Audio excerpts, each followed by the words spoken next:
Okay, it is 5:50 on Tuesday, July 7th, 2020, Planning Commission meeting. I'm going to pause this Zoom recording and start it again once the meeting gets going. Thank you.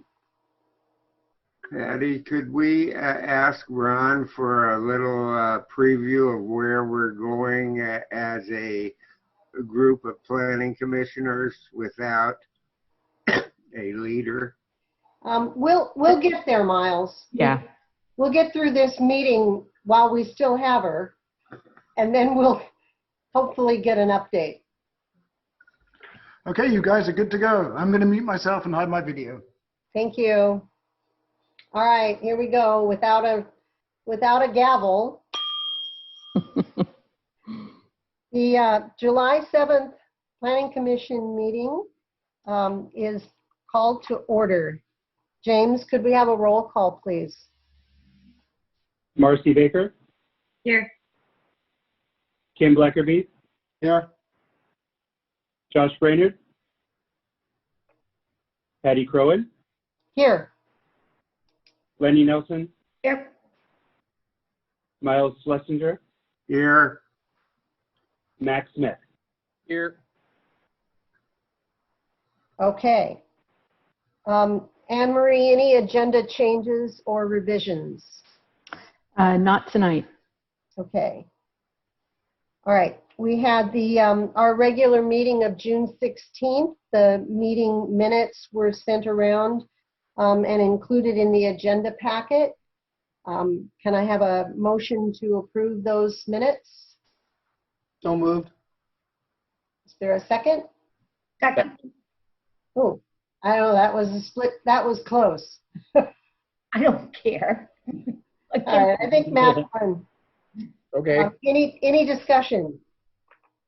I did notice on the approval for the last meeting's minutes, under the motion, it just had a list of who moved it, whether it was approved or not. I didn't know if the motion should have said to approve the minutes. Yeah, I contacted James and made that change. I should have noted that. So that has been fixed.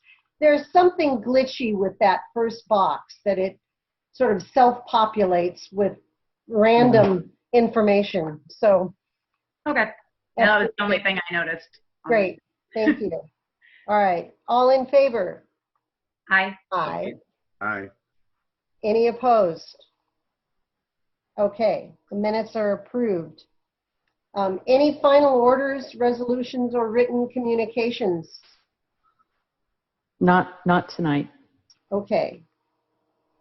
Oh, there's Richard. Hello. All right. So it is now 6:06, and I think we need our public hearing folks added to the meeting. David? David? Yes, Patty, I will bring them in right now. Thank you.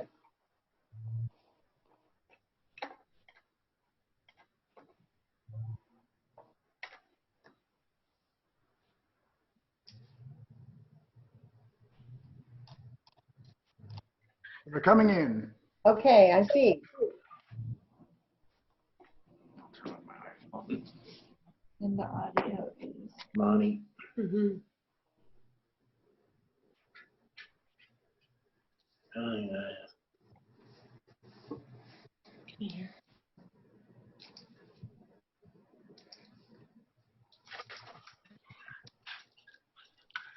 Okay, to all in the conference room, can you hear us okay? Yes. Yes. Great, thank you. I'm not seeing visual for iPad 3 or Keely O'Brien. She's looking for visual from There's Keely O'Brien. Can you hear us okay? I can, thank you. All right, great.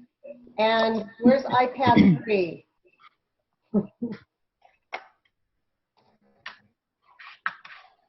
Well, we're trying to get in there. We can hear you, but we're not that technically savvy. Start video, mute.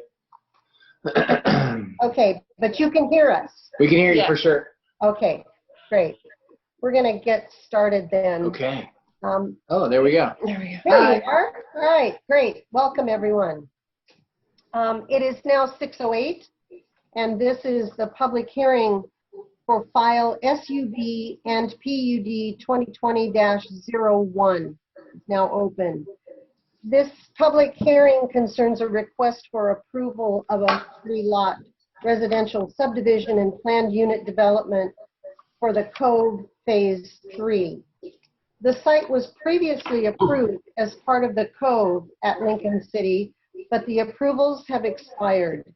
The site consists of approximately 3.39 acres in the multifamily residential or RM zone, located south of Southeast 14th Street and north of Southeast 19th Street.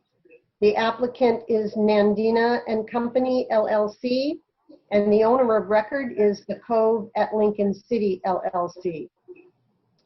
Okay, the commission must take a few moments to cover some preliminary matters and required statements. First, does any member of the commission wish to declare an ex parte contact, a conflict of interest, or a bias in this matter? Okay, seeing none. Does any member of the audience wish to challenge the qualifications of a commissioner to participate in this matter? Chair Curran, there's no one in the council chambers but CJ and myself. Great. Thank you, David. Okay. The following statements are required to be made at the commencement of the hearing pursuant to the City Code and to ORS 197.7635. The staff will now read a list of the applicable substantive criteria for this decision. Anne Marie, please. Thank you, Patty. The applicable criteria for this particular decision are from Lincoln City Municipal Code Title 16 for subdivisions, Lincoln City Municipal Code Chapter 17.20, Multiple Family Residential Zone, and Lincoln City Municipal Code 17.52.210, Planned Unit Development. Okay. All testimony, arguments, and evidence must be directed toward the applicable substantive criteria previously listed, or such other criteria in the plan or land use regulations which the person believes applies to this decision. Failure to raise an issue accompanied by statements or evidence sufficient to afford the decision maker and the parties an opportunity to respond to the issue precludes any appeal to LUBA, which is the Land Use Board of Appeals, on that issue.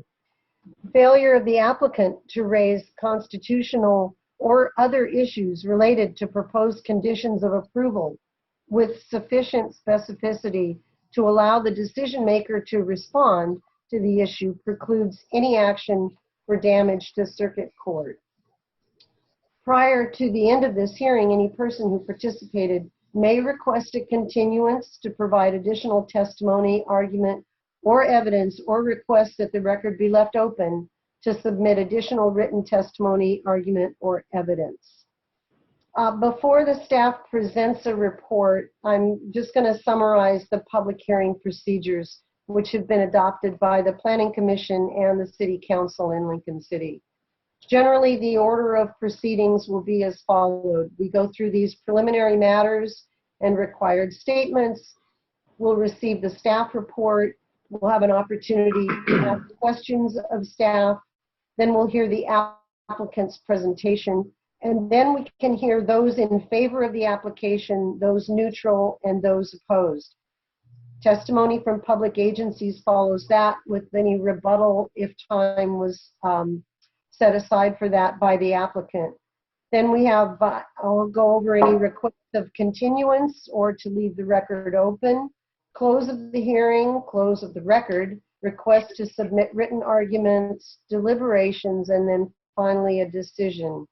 If you wish to provide testimony, please email it to A. Skinner, That's ASKINNER @lincolncity.org, and it will be read into the record. The email should include your name and address, the hearing that you're providing testimony for, and whether you're testimony in opposition, in support, or neutral to the hearing in question. That's just a little different than what we usually do because we usually have people in the room with us that are providing testimony. So if those of you on this call, Keely or iPad 3, if you want to provide some sort of testimony, let me know. Just raise your hand and or send an email to Anne Marie. Okay, that's the end of the preliminary matters and the required statements. So Anne Marie, could we please have your staff report? Certainly. This is the staff report for case file SUB and PUD 2020-01, also called the Cove at Lincoln City, Phase 3. As has been stated by Chair Crone, the applicant is Nandina and Company. The applicant's representative, is Chris Goodell with AKS Engineering and Forestry. The property owner is the Cove at Lincoln City, LLC. David Scott is the registered agent. The site does not have an address as of yet because it is undeveloped. The site is located south of Southeast 16th Street, approximately 630 feet east of the Southeast 16th Street Highway 101 intersection. It is further identified as tax map and lot 07-11-22-AA-06800. The site has a comprehensive plan designation of high-density residential district and a zoning district classification of multiple family residential, or RM, zone. The site consists of approximately 3.39 acres. This is a request for a 40-lot subdivision, preliminary plat, and preliminary and final master plan planned unit development. The surrounding land uses and zones consist of, to the north of the subject site, there's a house directly adjacent to the north and vacant lots, and property to the north is zoned also in the RM zone. Property to the south, apartment buildings and residential, and also zoned RM. To the east, there is an undeveloped parcel. There's also residential housing, vacant lots, and the property is in the R1 7.5 zone, which is a single family residential zone. To the west, directly adjacent to the west, there is a house and there is an undeveloped rectangular strip, and those parcels are also in the RM zone. Further west, but not contiguous to the property, is North Lincoln Sanitary, and that's in the industrial zone. The public notice requirements for this process include notifying property owners within 500 feet of the site. The original notice went out to only 250 feet of the site, and that is why the meeting was rescheduled for tonight to allow for the correct notification of 500 feet. The notice was also published in the News Guard on June 24th, 2020 and July 1st, 2020. The authority for the Planning Commission to make this decision is granted in Lincoln City Municipal Code, Chapter 16.08, and Chapter 17.52. The applicant is requesting preliminary plat approval for a 40-lot subdivision. Concurrent with that preliminary plat approval, the applicant is also requesting both preliminary and final master plan planned unit development approval. The project is to divide the site into 40 lots for future construction of an attached single unit dwelling on each lot. The site, for the most part, is surrounded by developed properties. The area to the north is a platted subdivision for attached single unit dwellings. 6 of those lots contain dwellings. The area to the south is developed with housing, as is the area to the southeast. The area to the west is developed with either housing or businesses. Only undeveloped area is the parcel owned by the Siletz tribe, and that is on the northeast of the subject site. The site does not contain any significant wetlands or significant riparian areas. There is a wetland in the site, but it is not significant. Because of that, there are no city requirements for these wetlands. The Oregon Department of State Lands, rather, has jurisdiction over the non-significant wetlands, and that department has been notified. They provided a response. The response is included in the staff report in the packet. The site does not contain any flood hazard areas, nor does it contain any bluff erosion zones. Staff has reviewed the application against the required submittal materials and against the required criteria, and that analysis is found in the staff report, comprising approximately 20 pages. I'm not going to go through all of those items, but the fact that the application is being presented here tonight signifies that the application is complete. So all of the required elements needed to process were submitted, and staff has prepared some suggested conditions of approval should Planning Commission choose to approve both the preliminary and the final master plan, planned unit development, and preliminary plat.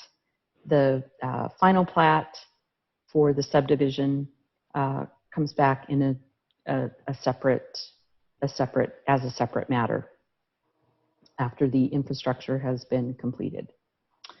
And that is a summation of the staff report. I am ready for any questions. Okay, thank you, Anne Marie. Commissioners, any questions for staff? Madam Chair? Miles? Deb Nicholson, when in her last year, had a plan for Foothill Boulevard, which would eventually connect 51st Street Southeast to East Devils Lake Road, somewhere by the Factory Outlet Mall. And I believe that this property consists of property that road should go through, and I'm wondering if that was taken into consideration, because I couldn't find the drawing that showed that. No.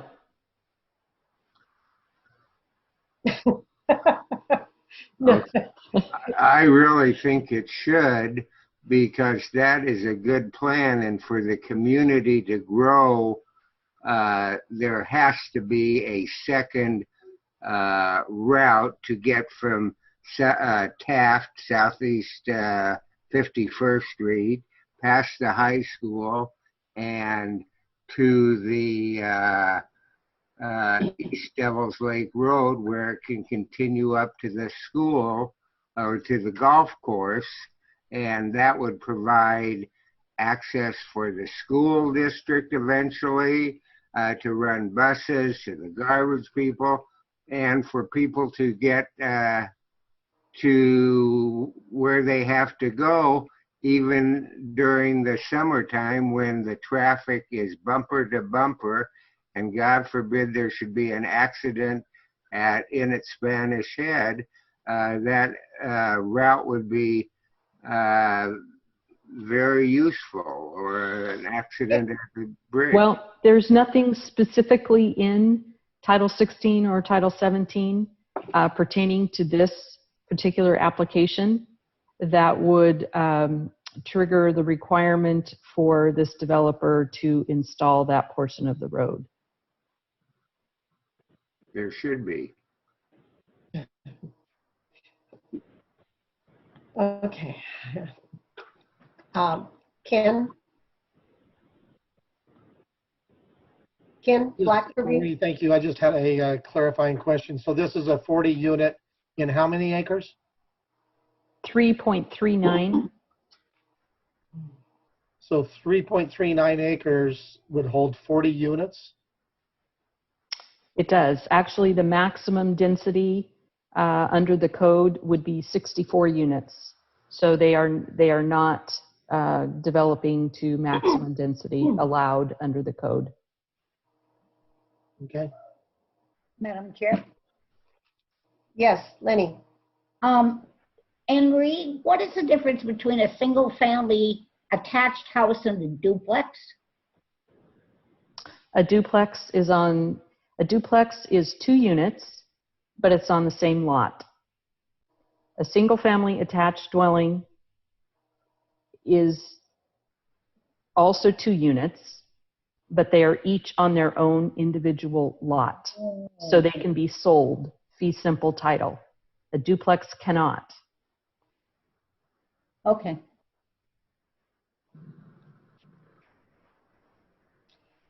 Anne Marie,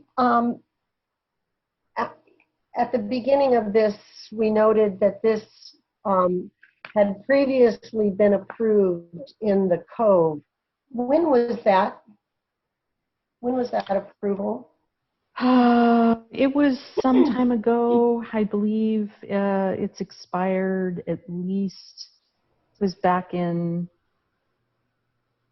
I don't want to say. So I will check files and I will give you an exact answer rather than guessing. But it has been expired for quite some time, more than 4 years. Okay, and I was under the impression that there was a separate approval for Cove 1 and then Cove 2. So they are both, and they were platted separately. There is a final plat recorded for 1, and then there is another one recorded for 2. okay.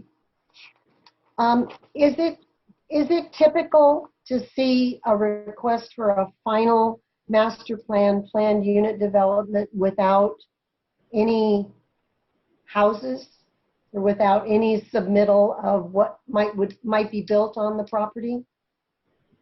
Yes. I mean, that's normal. Okay, all right, just curious. Other questions for staff? Anne Marie, or Madam Chair. Go ahead, Lenny. Anne Marie, I noticed that this lot is pretty well cleared right down to mineral soil. Was there any discussion about preserving any of the trees? Well, the current code for trees allows for removal of trees within 100 feet of any dwelling. And it also allows for removal of trees for development to install roads and utilities. And when you look at the site and you look at the installation of the roads and the installation of the public sewer, the public water, the power, driveways, and houses, and you measure 100 feet around each of those lots, the code allows for all the trees to be removed within all of those parameters. Darn. Kim, I think David has had his hand up for quite a bit, but I have a question following Oh. Dave. sorry, David, I didn't see your hand up. That's okay, Patty. I try to keep it subtle.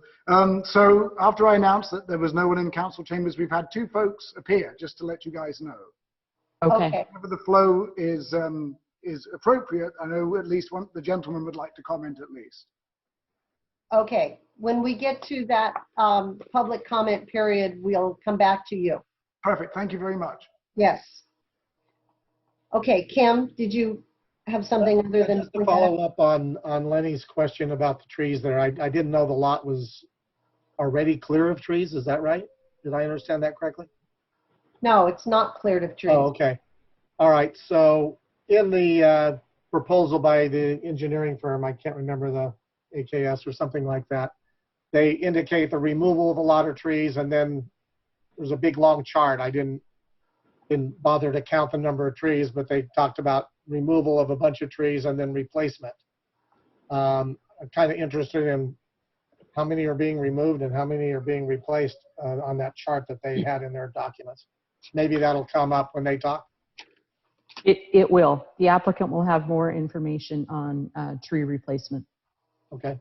But if you look on about the 3rd or the 4th page of the document, you'll see all those little stars. The white stars are all the trees being taken out. Yeah, I just didn't bother counting these little stars. So. I did. You On did. Of course you did. because that's what I do.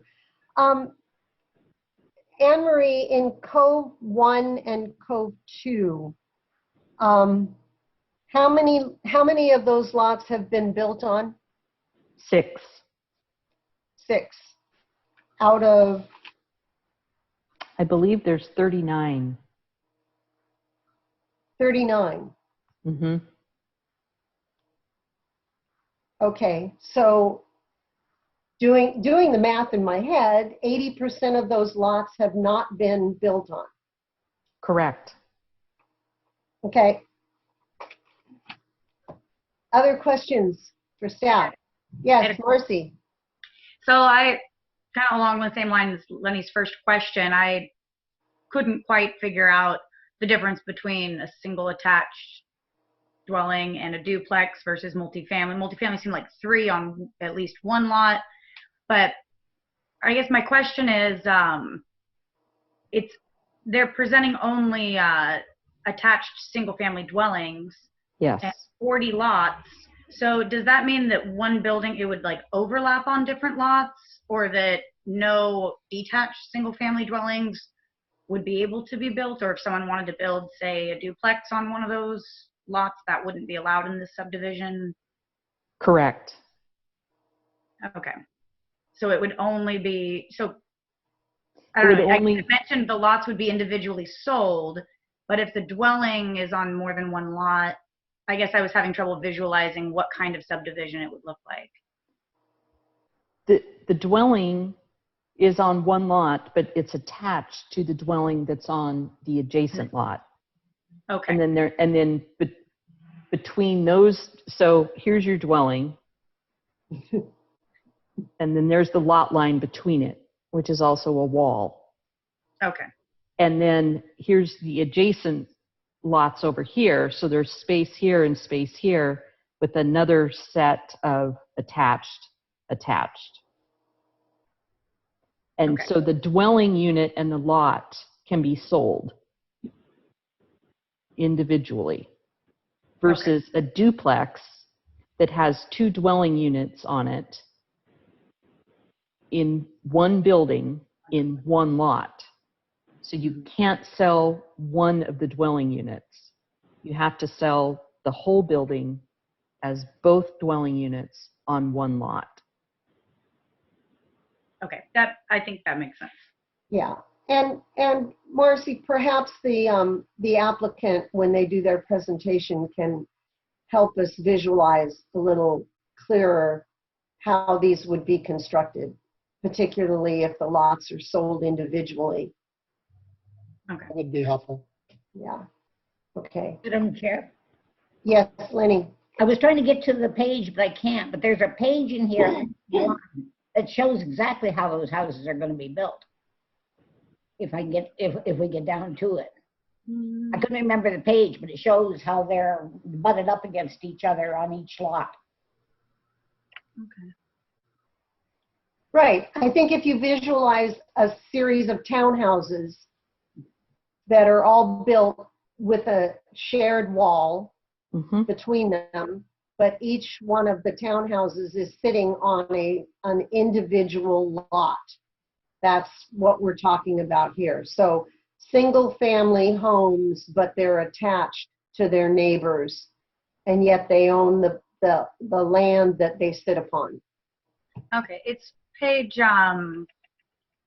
13, I think is the one Lenny's talking about. And I see it really just kind of puts them right next to each other, so it allows for more space in between the ones next to each other.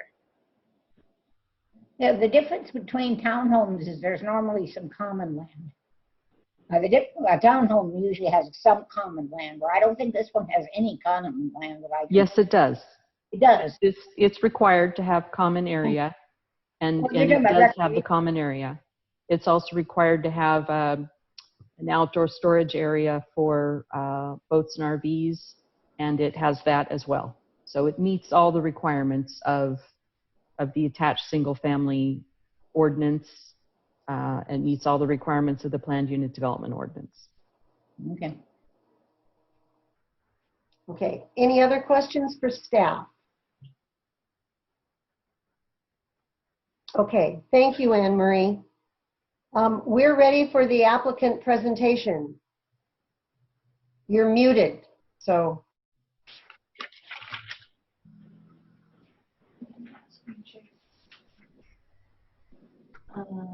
Can you hear us? Yes. Okay, great. I tried to share a screen, which would, we have a brief presentation, but it's telling me that the host disabled participant screen sharing. Okay. David, try again, please.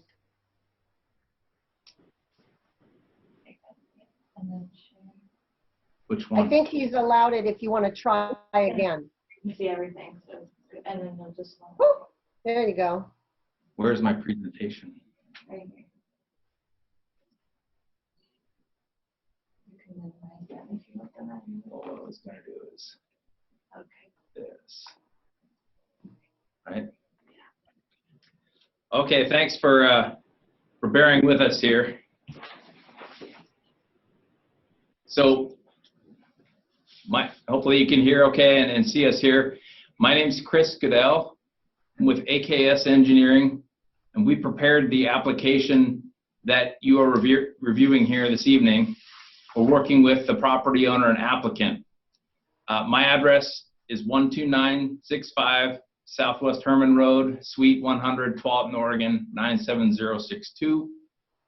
And I have a very brief slideshow that I wanted to go over, and then try to answer a couple of the questions that you had asked already, and then open up to additional questions that you might have for us.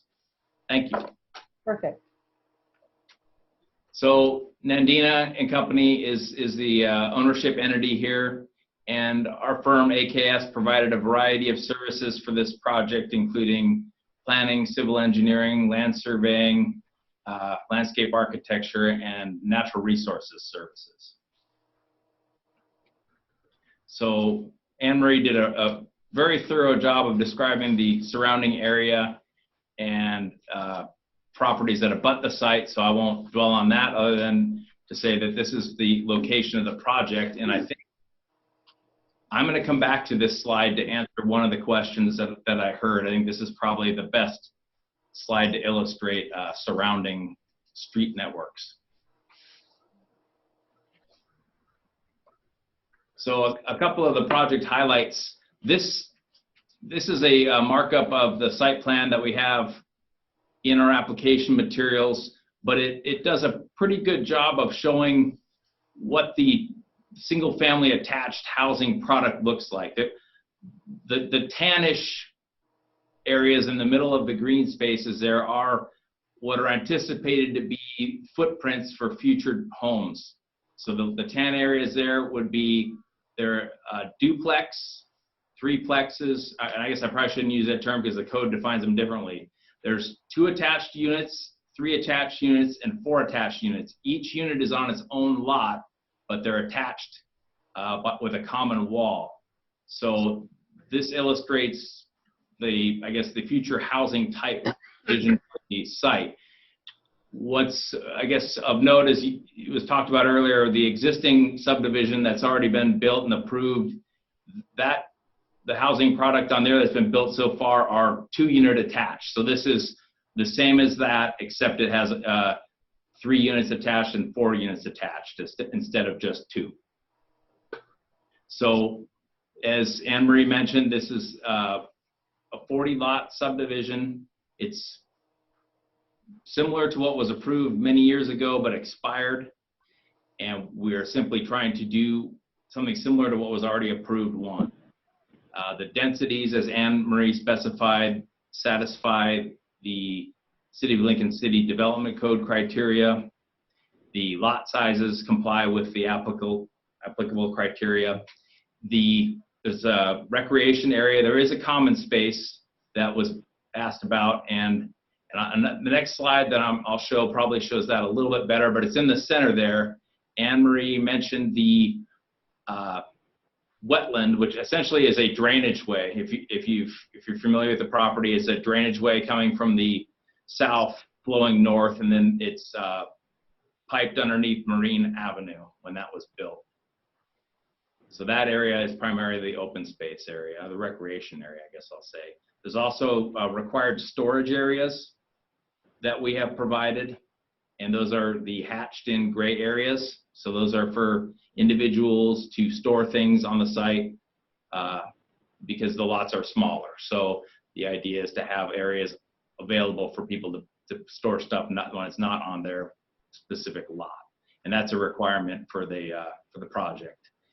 We have individual stormwater planters, filtration planters that are going to be attached to the homes themselves. You can see the sort of lighter green area, so that the drains, the roof drains from the houses will go into those facilities, and the water will be filtered through them before it goes into the public system. There's also some street side swales that are also light green that you can see on the sides of the streets where water will be directed to.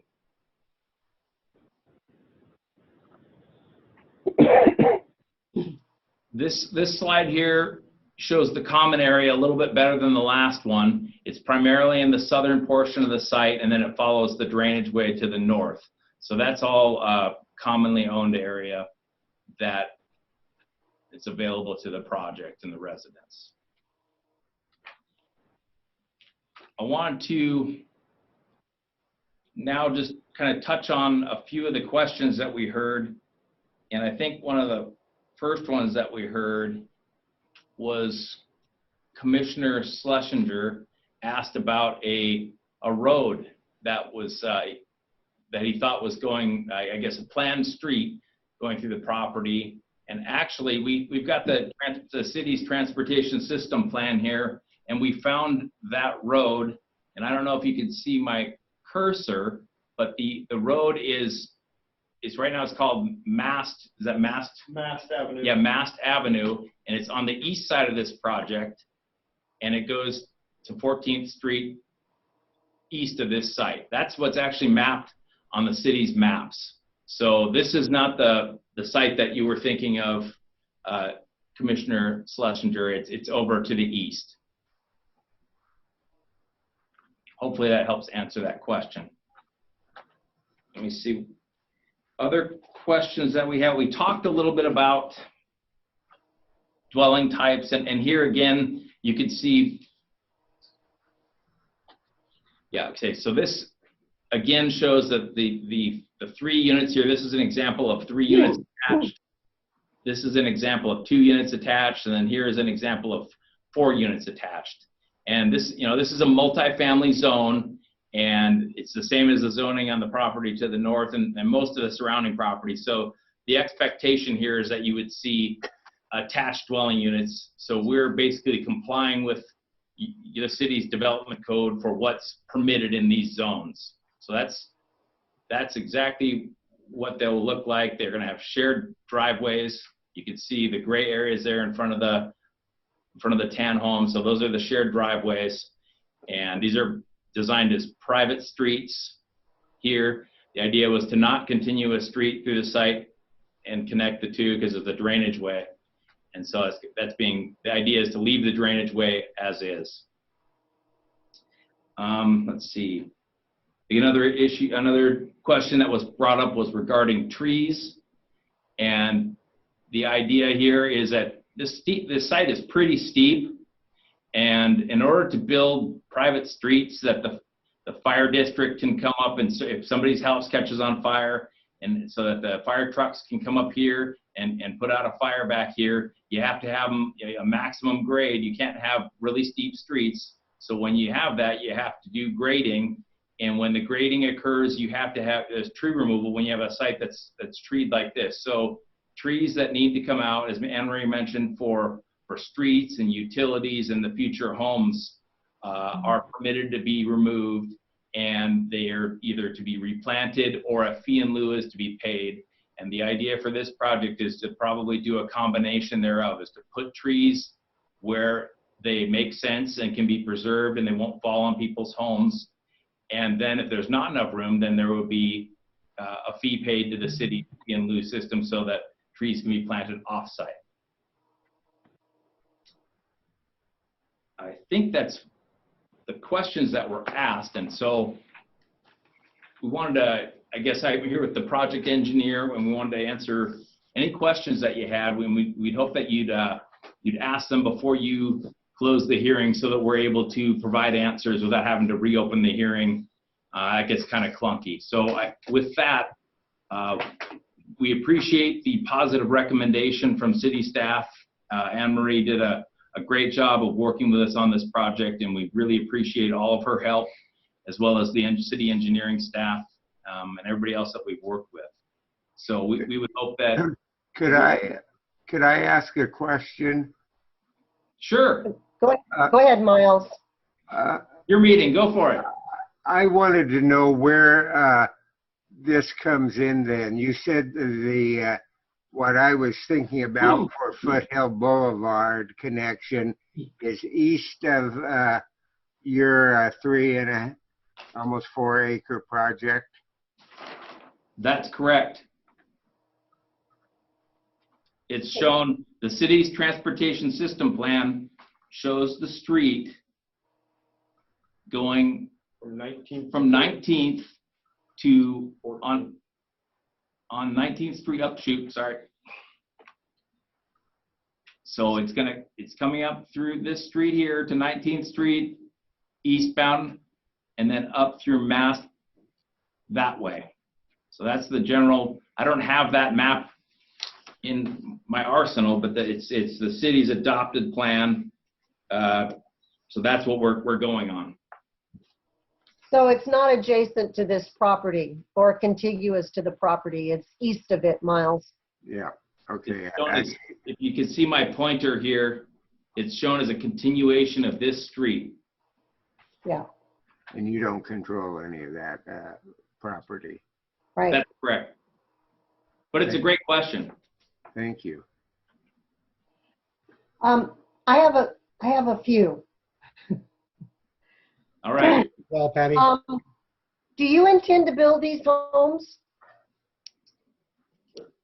The applicant, we're the engineering firm, so we don't build homes. We do design for the infrastructure, and we work with contractors and residential developers who actually do all that work, and then somebody builds homes in the future. So we don't build the homes, and I'm not sure if our client would necessarily build the homes. but he works with a variety of folks who do build homes, and that's sort of the idea, is he would work with them to build homes.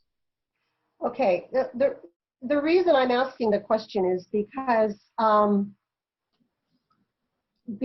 I asked earlier about Cove 1 and Cove 2, which have been approved for a long time, according to Anne Marie. No, we don't know the exact date yet, but 20% of those lots have been built on, or less than 20%. So that I mean, 80% of the lots in Cove 1 and Cove 2 have not been built on, even though they are zoned and approved for the same kind of construction that is being asked for on this particular property. So I guess my question is why do this now? Because, as has been pointed out by others, and yes, I am geeky enough to count the trees that were listed in the tree inventory. There's over 700 trees on this piece of property. And I get that cut and fill is required to create adequate streets.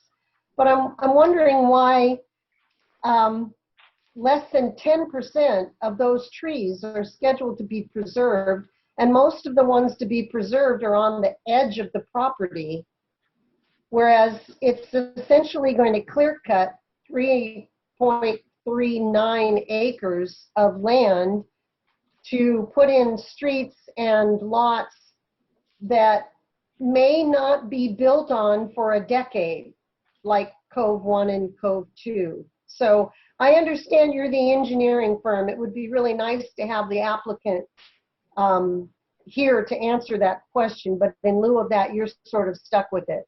No, that's fine. Those are all great questions, and we can answer that for anybody. So the Cove at Lincoln City, the phase 1, was platted in 2009, and that had 6 lots. The second phase is the bulk of the all 6 of those are built. Yeah, and all 6 of those are built on. The second phase recorded a couple years ago in 2017. So okay. The idea here is that all of the rest of the lots would be, in addition to the ones that haven't been built on, and the recently recorded phase 2 would be built on at the same time. So have any of the lots in phase 2 been built on? I don't believe so. Okay. And how many lots is that? Well, there was 6, and I think there was 38 total, so it was okay. 32. Okay, so 32 lots. So what I'm trying to get at here is that I totally appreciate the intent of providing needed housing in the city of a type that may not be available elsewhere in the city. This idea of attached single-family homes that may be attractive as more affordable housing for folks that need to find housing in the city. I get that. But I'm also trying to be sensitive to the fact that during our last visioning process, we heard a lot from the residents about their concern about lots that are clear-cut prior to development, and then for whatever reason don't get developed on, and they end up as a scar, essentially, instead of the trees being there that, you know, provide some habitat and some visual quality to the city. So that's the only reason I'm asking these questions. Why do this now if the phase 2 has not attracted buyers or builders sufficient to require 40 additional lots? Well, I think I'll There's a question in here somewhere. Yeah, and I think the answer is fairly similar, is that the bulk of the lots that we're discussing here, all of them were in phase 2, which is recently recorded, right? And so yeah. The idea is to build it all at once, not come in and build just the second phase, but to build the second and third phase at the same time. So I guess that's And we're going And, to, and I appreciate that, but I'm just trying to sort out whether that's magical thinking or not, because the second phase hasn't attracted builders, developers, individual purchasers. And I'm trying to understand why, thinking that if you have 40 more lots available, that the demand is going to somehow change with more supply. Oh, hey, I just wanted to chime in here, guys. My name's David Scott. My wife, Chandra, here is next to me. We're the owners of Nandina. I also manage the lots for the owners who've owned this project for a long time. And just in terms of the second phase that was approved in 2012, in order to improve those lots, they would not have been worth what the improvements were worth. So it just, or what they cost, I should say. So it just didn't make economic sense from 2009, at least until now, in order to do this. So that's just what I wanted to impart in terms of this conversation. But we definitely love trees, and I'd love to save as many as we can. But we also love housing that's affordable for all the residents in Lincoln City. So that was kind of our thought with this whole process. So that's just what I wanted to impart to you guys. Oh, okay, so I'm sorry to be so dense, but I'm trying to figure out that thinking. I appreciate that you like affordable housing, and we do too, and we need it in the city.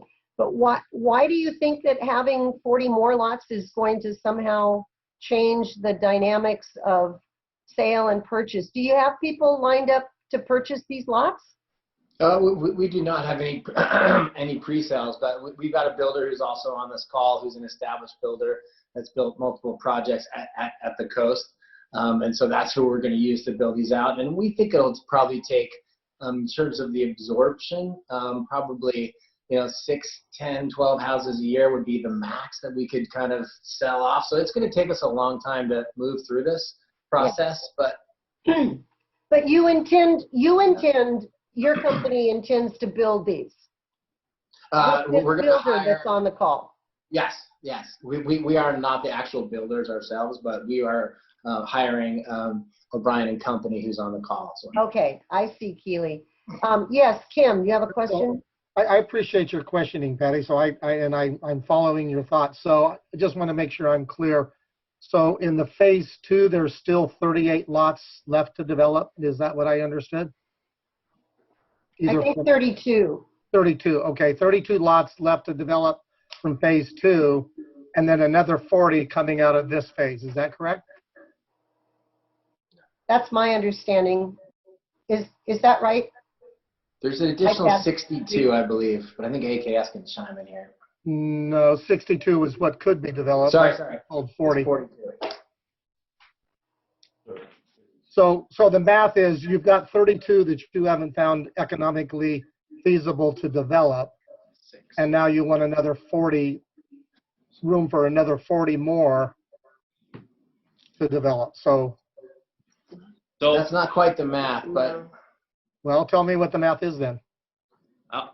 I guess maybe I misspoke earlier. I'm looking at the recorded plat. So phase 1, like I mentioned earlier, had 6 lots. Phase 2 it went up to a total of 28. So it's 20. Minus 6. There you go. So there were 22 in Yes. phase 2, none of which have been built on, correct? That's correct.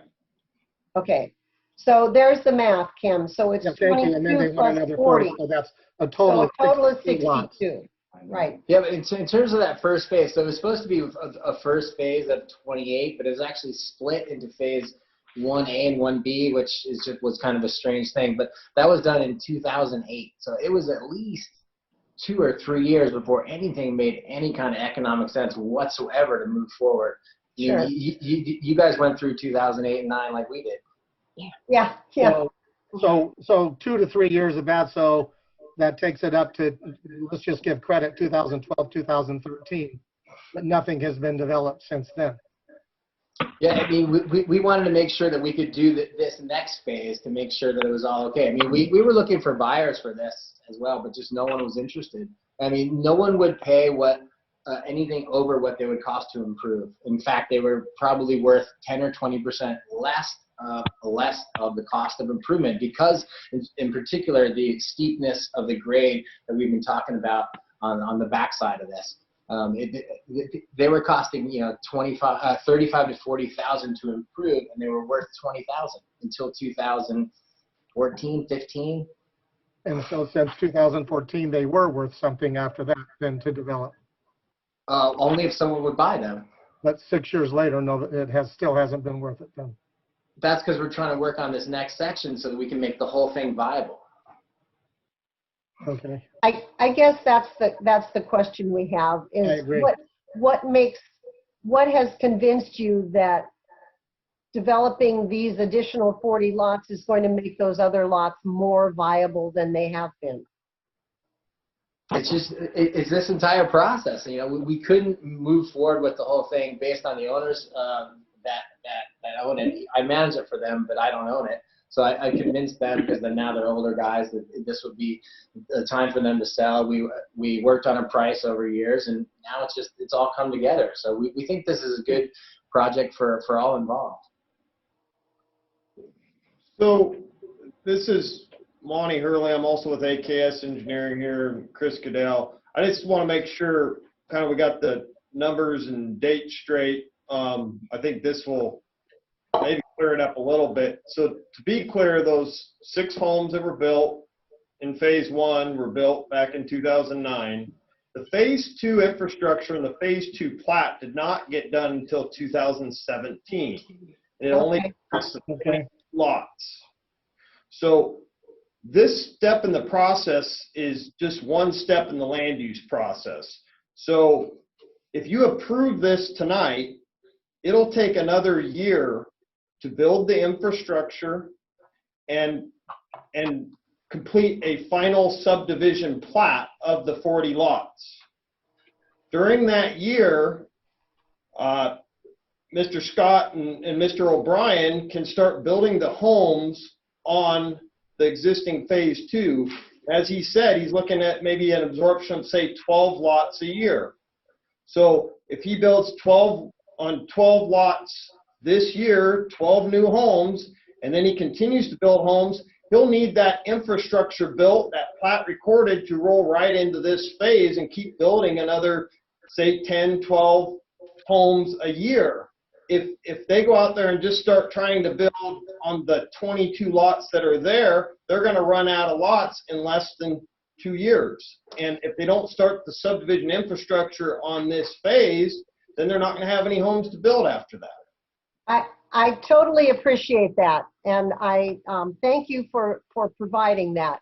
Our only question is, do you have someone who is going to pony up the money to build on those lots? It's great to project out 12 buildings, 12 lots being used every year, but if you don't have somebody who's going to pay to build on 12 lots a year, it's just optimistic thinking and not necessarily reality. So that's all we're trying to understand, because those other lots have been platted for a number of years and nothing has been built on them. But if that has changed and you have willing buyers that are going to come in and build on those lots, I think that's terrific. Kim. And to sort of follow up on that, are these lots going to be built on, are they going to be built on spec and then sold? Speculation. Or are they going to be sold and then built? They're going to be built on speculation, but if they're homeowners that come in there and want to do a pre-sale, we will totally be open to that. But we're not going to pay to build. We're just going to invest in the infrastructure to then build them out on a slow and sensitive basis. That makes sense. So then I still go back to, it's now, so what I heard from the last gentleman, I'm sorry I didn't get your name. Monty. Was 3 years since the plat has been approved. So now it's back to, so nothing has happened in 3 years. There hasn't been any interest in 3 years then? But we couldn't link up phase 2, or it was like 1A, 1B, phase 2 until we got confirmation from you guys that we could do phase 3. There's no point in doing that because of the infrastructure costs. We're going to spend an additional probably $1 million. And I think Keely can chime in here because that's kind of what we're talking about in terms of the infrastructure for phase 2 and phase 3. So why would you spend $1 million on phase 2 for 22 lots if you didn't know you were approved for phase 3? Well, I wasn't around in 2017, but what did you say back in 2017 when that plat was approved? Did you say you couldn't economically build there until phase 3 is being built, or what did you tell the planning commission back then? I mean, you had to link those two up together. I mean, I They don't were recall linked, what they were we. linked together in when 1B or 2 was approved then? Oh, well, should have been 1, which was 22, but it got split in the middle because of the downturn. So, like phase 2 doesn't work without phase 3. And that, but I'm just asking the question was the fact that phase 2 doesn't work until phase 3. Was that communicated back at that time? In other words, well, I'm sure it was. I mean, that's well, you obvious. would know. It's obvious. So just to be clear, phase 2, the preliminary plat and stuff on that was linked to phase 1, so it was pre-recession. As was this phase, phase 3. It was all originally in 2007, so it was all approved back then. There was no additional hearing in 2017 or 16 or 15. There's one hearing or one land use process. So the one hearing said we're going to have phase 1, phase 2, and phase 3, and we need them all to be built and approved, rather, before we can start building profitably. No, I don't know what it said in terms of that, but it had a 3-phase structure. 2007. Yeah. Oh, okay, but I guess the question, Kim, let me try it from another angle. The question then is, was phase 2 approved with no intention of putting the infrastructure in until phase 3 was also constructed? It sounds like it was a stepped approach where you did, you got all of it approved, 1, 2, and 3, but the phase 2 infrastructure was not going to go in until the phase 3 infrastructure was also put in. Is that correct? The phase 2 infrastructure is in. Oh, I thought it wasn't. I'm sorry. I misunderstood iPad 3. I thought he said the phase 2 infrastructure wasn't built. No, I said it was, but that the building the homes out, which is what your concern Oh, was, okay. wouldn't work without the 3rd phase being approved. I understand. Okay. And the infrastructure that would be, the cost that would be associated with that is $1 million. Okay, so the infrastructure for phase 2 is in. Is that correct? The public infrastructure is in, More or but less. make those lots that you can actually build the homes on, there's going to require quite a bit of tree removal and grading to happen with that, and that work needs to be done in conjunction with phase 3 is what Mr. Scott's been saying. I see. Okay. Marcy, did you have a question? Well, yeah, I guess it's kind of the other side of what you're asking is, if this phase 3 were to not be approved, are you implying that there will be no houses built on the phase 2 area because it doesn't work without phase 3? I can speak to that one. Please. Keely O'Brien here, O'Brien and Company. Probably seen us around a bit. I have 45 employees that live on the coast, and we do building from Newport to Astoria, up and down the coast. What we're talking about is economy of scales here, and the infrastructure for the phase 3 is roughly, $1 million to $1.5 million because of the storm water requirements, the road work, the clearing of the lots, all the excavation. And so it's the economy of scales where the owner needs the density of this many of units to pay for all the infrastructure costs to make this housing affordable. Now they could go about this and just start building out the few houses that I have right now, but that's going to increase the cost of those original houses and undermine their true intent, which is making these houses pretty affordable, which we're huge supporters on up and down the coast, because I have employees everywhere that can't even afford houses right now. And this is going to be a great opportunity for the city to actually get some inventory going. And while they're being conservative of saying they might do 12 houses in 1 year, my bet is they're probably going to do 24 to more, just because the demand is there right now. There are more people in your community that needs housing than ever. And that's the whole conversation we're having right now. Okay, so Mr. O'Brien, why, if the demand is there, why hasn't anyone built on any of those other lots? Because it's the economy of scales again. We need to ensure that you have the maximum amount of lots that they can build on for the outrun of the capital expense of $1 million plus in infrastructure there. It doesn't make sense just to start building those few other lots there. In the long term of it, when you talk about marketing and sales and long term planning of a development, it takes hundreds and hundreds of thousands of dollars even to get to the building start of this. So you have to look at it in a larger perspective. Okay, but the 6 lots didn't fall under that category. The ones that have already been built. The 6 lots were built kind of pre-recession or right at the beginning of it. So okay. Obviously things have changed. Yeah, and I can tell you, 2009, all house building almost stopped. We were decimated as a construction industry, and we're still just barely recovering, and now we're getting hit again right now. So it's hard to predict the future on these things, and I give the owners a lot of credit for putting their heart in trying to build some affordable housing. Yeah. Do all the trees have to come down to put in the streets? For the streets and the density of homes there, the trees that we have shown need to come out. I don't think there's any way to put those homes in, put the streets in, and grade the site without taking down. Okay, but typically the trees come out once you have a building plan and once you come in to get building permits. Then you can site the house or whatever that you're putting on the property and determine what trees have to come out.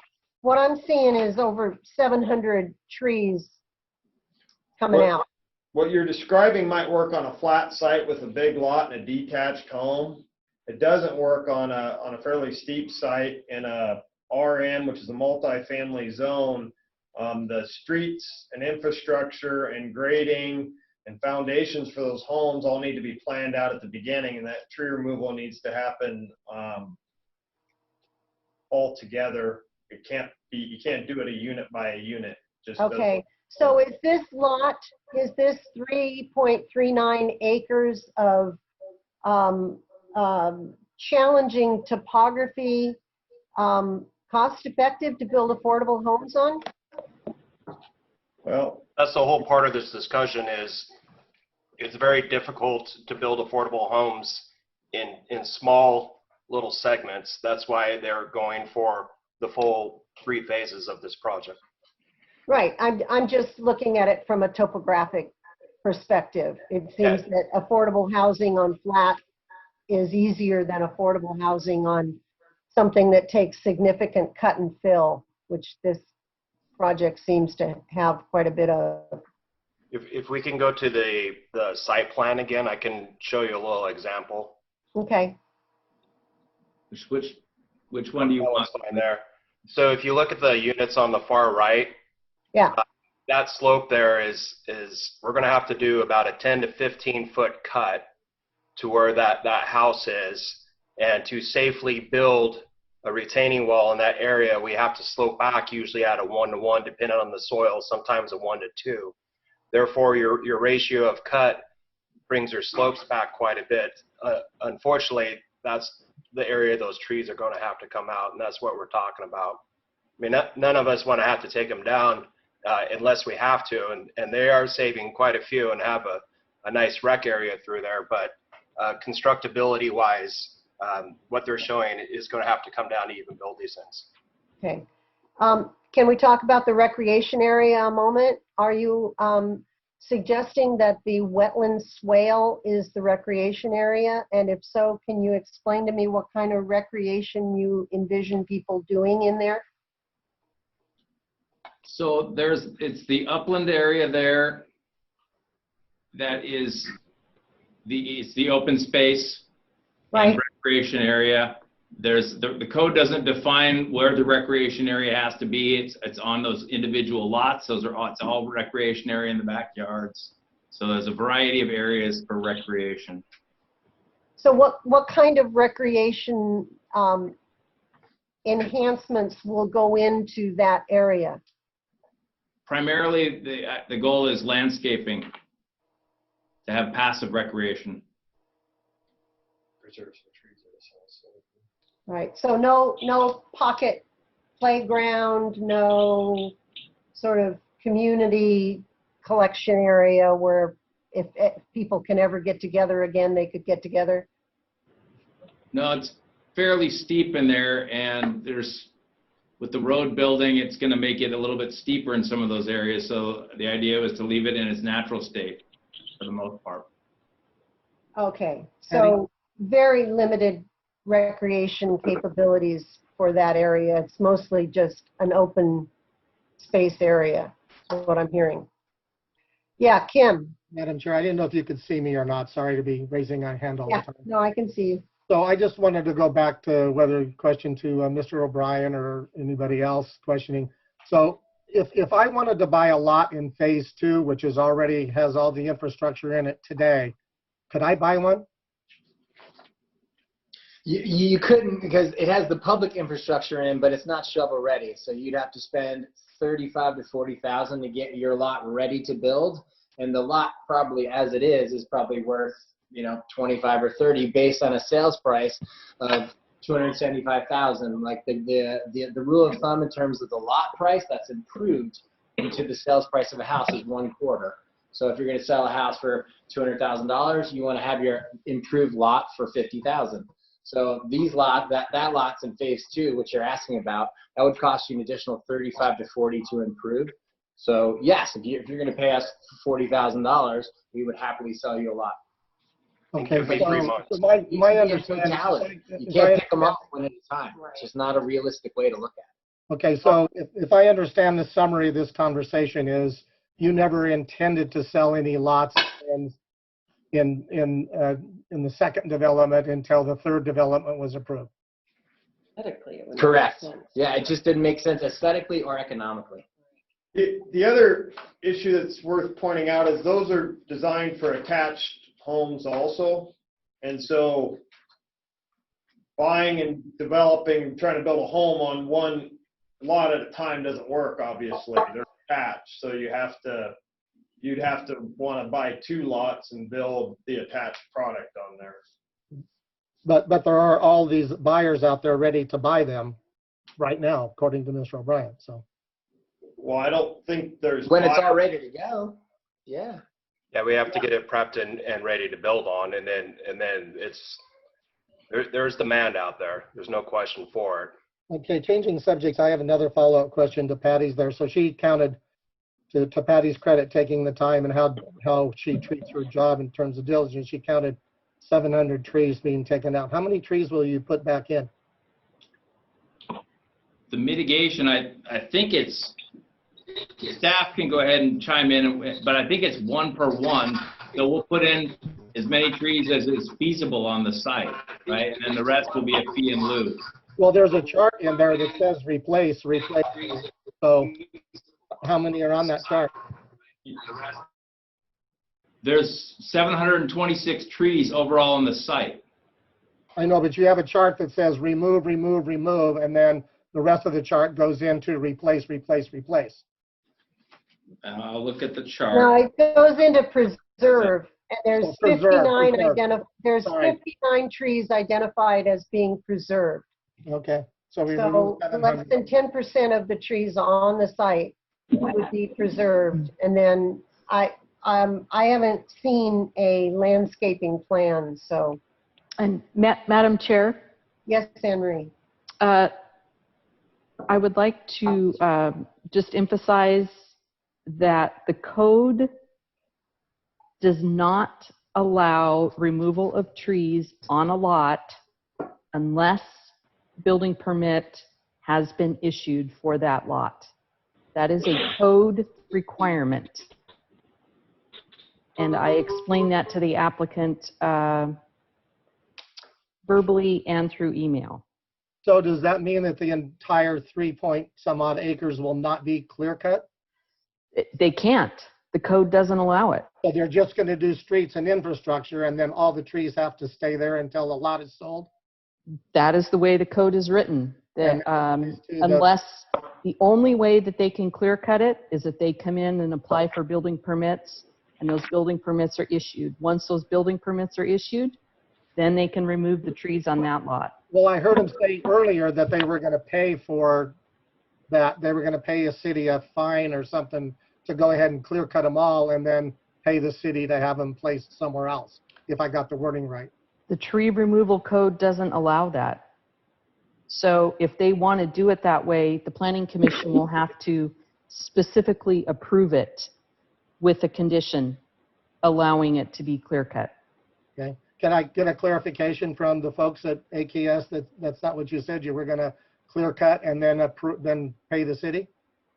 Our understanding from staff and our meeting in the pre-app and the reading of the code is that trees within 100 feet of infrastructure can be removed. I don't know how you would build these roads within the scenario that's being discussed here.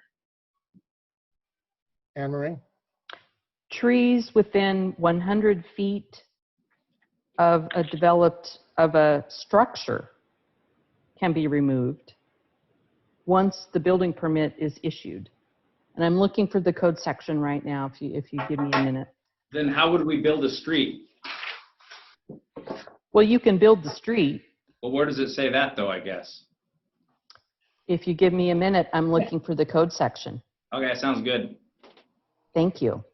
Okay, so So to be well, clear, this is an interesting conundrum because it almost sounds like the way the code is structured, you have to have the building permit ready to go before you can put the streets in. No, you can install the streets, so the infrastructure. You can install the infrastructure. Okay. But you can't. So for instance, I'll give you a for instance. Some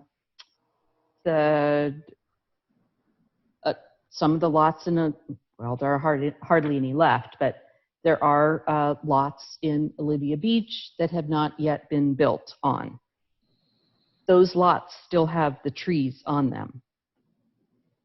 The infrastructure for Olivia Beach is installed. They cannot remove the trees on those lots until the building permit is issued for that particular lot. The same applies to Bellhaven. The same applies to Bayview. So those developed subdivisions that have the infrastructure in place, the trees that need to be removed to install the streets have been removed. But the trees that need to be removed to build the buildings cannot be removed without the building permit being issued. And I didn't write the code, but I believe that the intent of that is to prevent clear cutting at the beginning and then have however many acres sitting there for however many years waiting for houses to come in.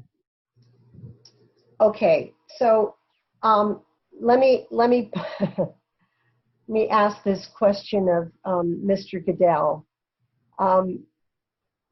So what I think I heard you say, or someone at your table say, or maybe it was Mr. O'Brien that said that because of the topographic nature of this site, installing the streets and the infrastructure requires fairly extensive grading and cut and fill of the entire site in order to get the drops that you need and everything else related to putting in that infrastructure in preparation for constructing homes. Clarify that? Yeah, please clarify that. Yeah, so I was speaking about the buildings themselves, and as Emery stated, we can't clear any of those trees until the building permit is issued. So first step would be just get the infrastructure in, then get the building permits done, and for that group of building permits, then we'll go in, we'll clear those trees, We'll build the buildings, we'll get them sold off, and hopefully the momentum picks up, and then we can keep moving through the whole project as rapidly as possible. Okay, that's really, thank you for that clarification. So what I'm understanding then is that you would go through and build the streets and clear the trees necessary to build the streets, but not any of the trees on the lots until those building permits were approved. And then you'd go in and regrade those lots and put in retaining walls as necessary. Is that right? That is correct. It's not easy, but that is correct. Okay, thank you for that. Lenny, did you have a question? I do, thank you. I guess I'm going to go back to the earlier part of the discussion. I don't quite understand. You couldn't build out phase 2 because each lot requires $30,000 to $40,000 worth of improvements. But if you add 40 lots, all of which need improvements, somehow the math works. Can you go through that again slowly for me? I mean, I can speak to that. We can do the phase 2 houses for $700,000, which is very unaffordable for many in our communities. Okay. If we can get the whole infrastructure done for phase 3 and get the economies of scales, we can bring these houses down. I mean, I don't know what the market rate's going to be right now, but it's going to be much more lower that and much more affordable for many of the members of the community that are working at the hotels or in the restaurants. I mean, the underlying goal for our client is to make these as affordable as possible for the community. But I still don't understand. What's so unique about phase 2 that it costs $40,000 per lot to finish it, but phase 3 apparently costs what, $8,000 a unit or what? Yeah, if you drove through phase 2, you would see most of the lots to the northwest are sloped down into a ravine. So they're going to require large pilings and infrastructure to hold the foundation up. The lots in the upper northeast corner are all into hillsides there, so they require big retaining walls, deep infrastructure. Well, didn't you just recently say that there would be requirement for large grading and retaining walls for phase 3? Yes, when we build the houses. That's why it's important to have the full project, which takes all these infrastructure costs and divides them over all the multiple units, which makes it a lot more affordable. That only implies that the infrastructure cost for the phase 3 is significantly lower, so you can lower the average cost. Correct. The goal is to spread the $1 million plus for infrastructure across all these lots to make them more affordable across the whole community. The $1 million includes both phase 2 and 3? The $1 million just includes phase 3. Then you're not spreading it. Well, there's going to be costs in phase 2 that we haven't figured out yet, but when you combine them all, that makes them all less per unit. I don't understand the math of that, but I won't berate it. Okay, so bear with me real quick. Sure. So if you take $1 million divided by 40 units, that's your cost per unit. If you take it by, I think there's another, say 65 total, divide that by $1 million, that drops that cost per lot down overall. But you already have, if you actually have to spend $30,000 to $40,000 per unit in phase 2, then you have to add that to the $1 million, don't you? You're correct, but it goes back to the more lots that they have, the more that cost is spread down and reduced per unit, which makes the project more affordable. Well, that sounds like your mantra, but I don't see the math of it. But I'm not going to berate it. Thank you. I kind of have a question. Go ahead, Marcy. So if phase 3 makes phase 2 so much more affordable and feasible, then why weren't they done together initially? They were done together initially. Well, this is a separate approval for a subdivision. It expired because the economy went south. Okay, that makes sense. Okay, so it expired. So it was all done together, but only phase 3 expired without having anything done, and phase 2 did get the basic infrastructure put in. Correct, in terms of the public infrastructure. So that makes sense.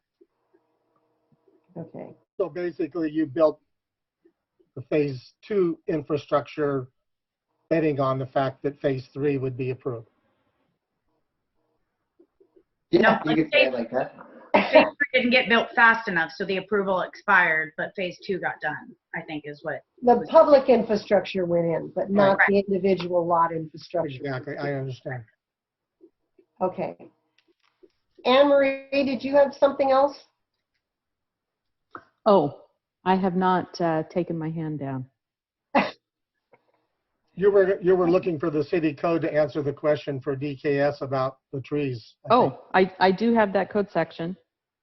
I found it too. So yeah, it does speak to infrastructure and tree removal for streets. I guess my point was that the infrastructure and installing the streets themselves isn't limited to just the area for the streets. The earthwork that's required goes into the lots. So.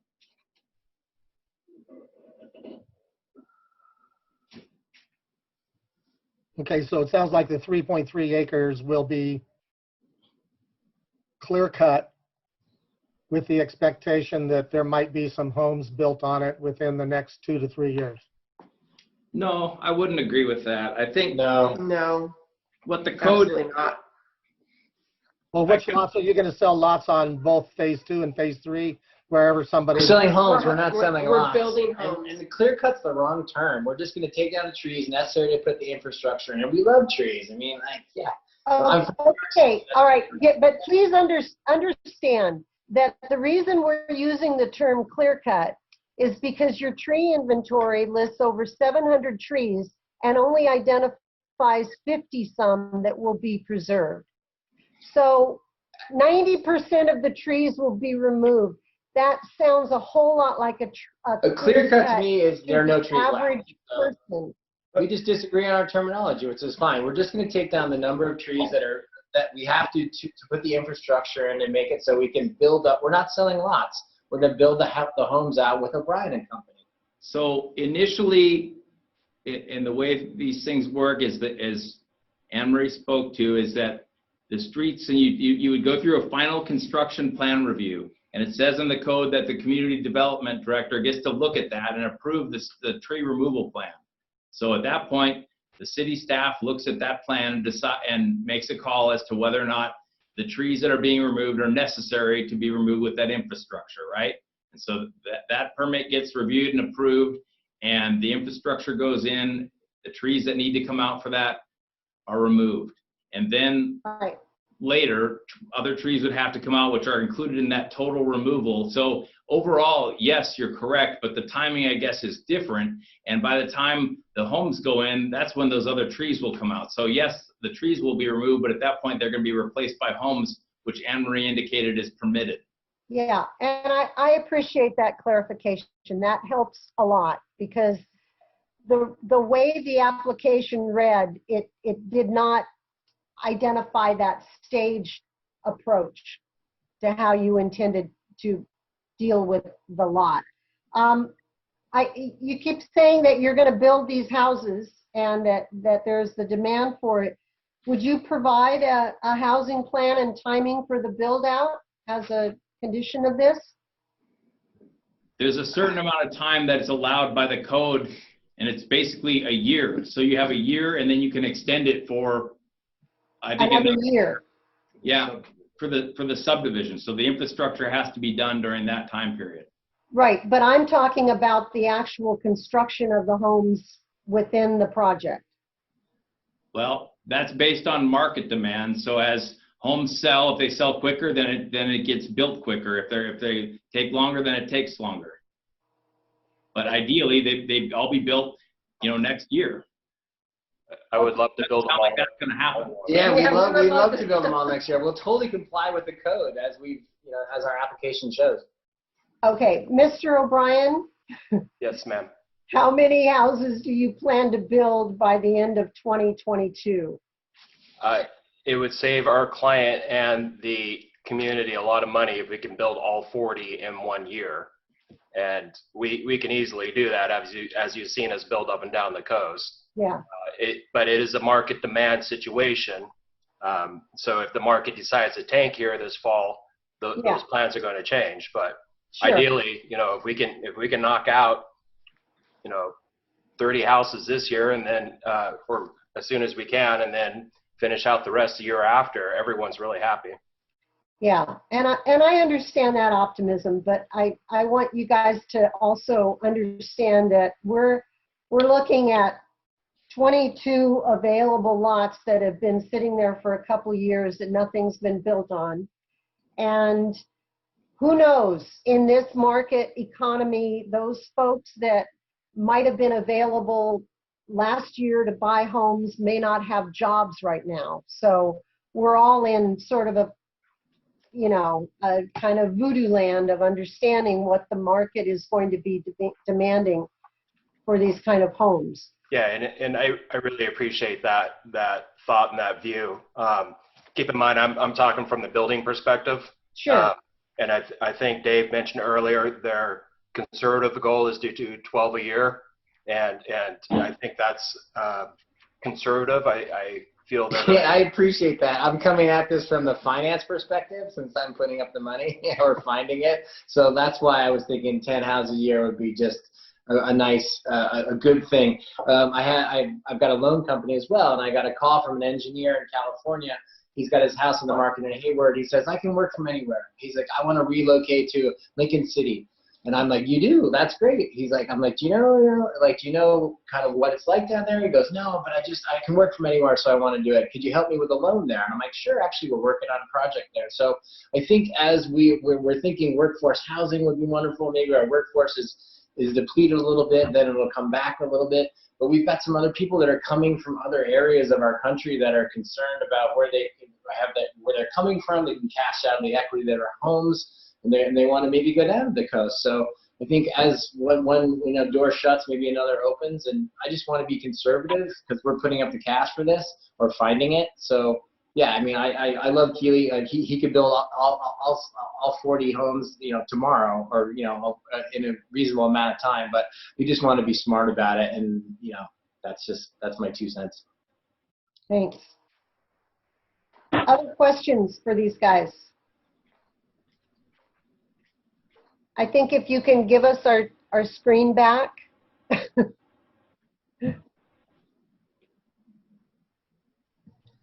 Thank you. Okay, now I can see everybody. So, David, I believe there is somebody in the chambers that wanted to comment. Do you know if they are, if they're interested in testifying in support or neutral or in opposition? Hang on, Chair Crone. They want to testify. I'll get them on the laptop over here, and then they can tell you exactly what they would like. Thank you. Okay, you going upstairs? All right, let me have to turn this speaker down, and we'll get feedback. So it'll be quiet hearing them, but you'll hear them on the laptop, and you're welcome to go up there too, man. Oh, no, that's okay. Madam Chair? Yes, Lenny. Oh, now that they gave us our screen back, I can point out to you that their page 13 shows those houses attached on the short end. Here, so you can hear them back. All right, you're all set. I thought that. Okay, well, I think they shared their plan view with us just now on the screen. It's entirely different than what they're showing on page 13. Good evening. My name's Cameron Provost. I'm one of the property owners up in that area. I live at 1503 Southeast 16th Street. My main concern, what I see as a problem, and I'm sorry we're talking about trees here right now, but the big picture is something you guys haven't talked about yet. In that you got 32 units, or 22 units, or 32 units that you can get phased in on phase 2, and on your phase 3, you got 40 units going in. So I was just, pushing the math around. And I was thinking to myself, that's about 72 units there. Now you take that 72 units, times it by 2, that's 144 cars going through. And trucks all have to bleed out to 12th Street, 14th Street, and 16th Street. So I'm saying to myself, we got a nice gravel road in front of the garbage company down there, but it hasn't been paved, curbed, nothing's been done to it. And so I'm kind of addressing this really big picture. If this all goes through and gets built within 5 or 6 years, what are we going to do about the traffic problem that everybody's just created? That's a real bottom line to me. Yeah. Is it Provost? Is that your name? Yes, sir? right. Cameron Provost, yes. Okay. 16th Street is a graveled one-lane road. Is that correct? It's 2 lanes. It's big enough. Actually, I've measured it. In most of the spots, it's legal enough. It's 40 feet wide, so we can get emergency vehicles in there going and coming in on that. The other question I have to ask, with that much buildup there, would it be kind of like a good safety issue for the neighborhood to have a light put in at 16th Street? I mean, I just take a step back and I'm saying, oh my gosh, all these recreational vehicles. Now, that's just the easy part. Here's the other part. You know, Highway 101 turns into a mother bear in the summertime down here. Everybody knows that. Really? So if you're going to have people popping out on these other streets, there's only 3 streets they're popping out of for 144 cars. Yeah. Trucks. There's the big picture. Anne-Marie. Everything's going to get built up sooner or later. That's what happens in little towns like this. It's going to get built up. You know, you're going to have people moving up from California who want to spend their money here. That's a no-brainer because property cheaper here. But the real bottom line is, what are we doing about the traffic density you're going to do? Anne-Marie, I think I recall reading in the staff report that the number of vehicles anticipated was not sufficient to generate a traffic study. Is that correct? That is correct. But what's the magic number? If you've got 40 units you're putting in, and the average family is going to move in there with 2 cars. It's 50. 50 what? I'm looking at the code section right now. You'll have to give me a minute to pull it up. Okay. The other point I believe is that in the application it suggests that Marine Avenue, which I think is what 16th turns into, yes, is the other access point for this. So there's actually two ways in, 2 ways out. Am I recalling that correct, Mr. Goodell? You're correct. I live there. I walk that street all the time. Oh, okay. And here's the other thing, is when you get to where the existing apartments are on Marine Avenue, once you start putting cars on the side of the road parking, I would not want to be a emergency response person to have to come down that street and then try and climb up into this project. My father's a fire chief, and I'm going to tell you something. There's nothing worse than too many cars parked on the street. Yeah. Yeah, that's a safety issue, folks, and that's what gets votes. Okay. Mr. Goodell, is there any plan? I don't recall seeing any place on the plans that show any additional or overflow parking on the site off-street. Is that correct? Yeah, if you look at our plans, let's see. Was it, what packet page though? What sheet is it you're saying, P03?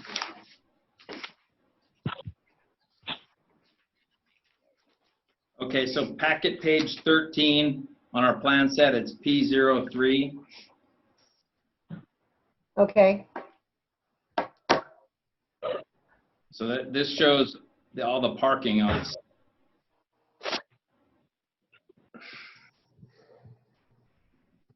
In the gray area. I can't call that up on my screen without losing everybody else. So can you just answer the question? I trust you're reading your plans correctly. Is there any off-street parking provided other than in the driveways of each individual house? Well, that is the off-street parking. Are you talking about on-street parking? I'm talking about any additional. Let's say somebody lives in one of these houses and they have a birthday party and 6 people show up in 6 cars. They can't all park in the driveway. Is there any parking provided in the master plan development itself to accommodate additional cars? No, just what's required by the code. Okay. Okay. And so getting back to the original issue, and there's the one lady cited code that you have to have a minimum of 50 cars or 50 homes to have to worry about a traffic light. I think Anne Marie was going to look Yes, that up. Did and you find it's not a traffic signal. The code says a TIS shall accompany a land use application at the request of the city engineer if the proposal involves one or more of the following. And then it lists several items. The pertinent one here is 100 or more PM peak hour trips on the local transportation system, according to the Institute of Transportation Engineers Trip Generation Manual. And the addition of 40 units will not generate 100 or more PM peak hour trips on the local transportation system. Okay, so our city traffic engineer took a look at this and determined that it didn't meet the threshold for requiring a traffic study to be completed, correct? Correct. And that's Stephanie Reed. Yes, I see. If we her. have questions for her, she is present. Okay. So Stephanie, do you have anything to add related to Mr. Provost's questions? And yeah.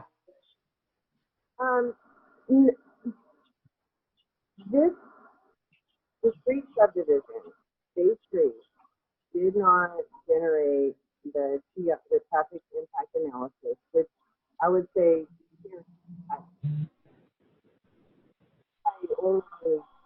Okay, Stephanie, you are really breaking up, and it's difficult to understand what you're saying. Hi. Better. Is that better? Okay. Yes. So yes, even if we did a transportation, so yes, it doesn't trigger the need for a traffic impact analysis for 40 units. If you've got 40 units plus, you have another 32 that someday are going to be built.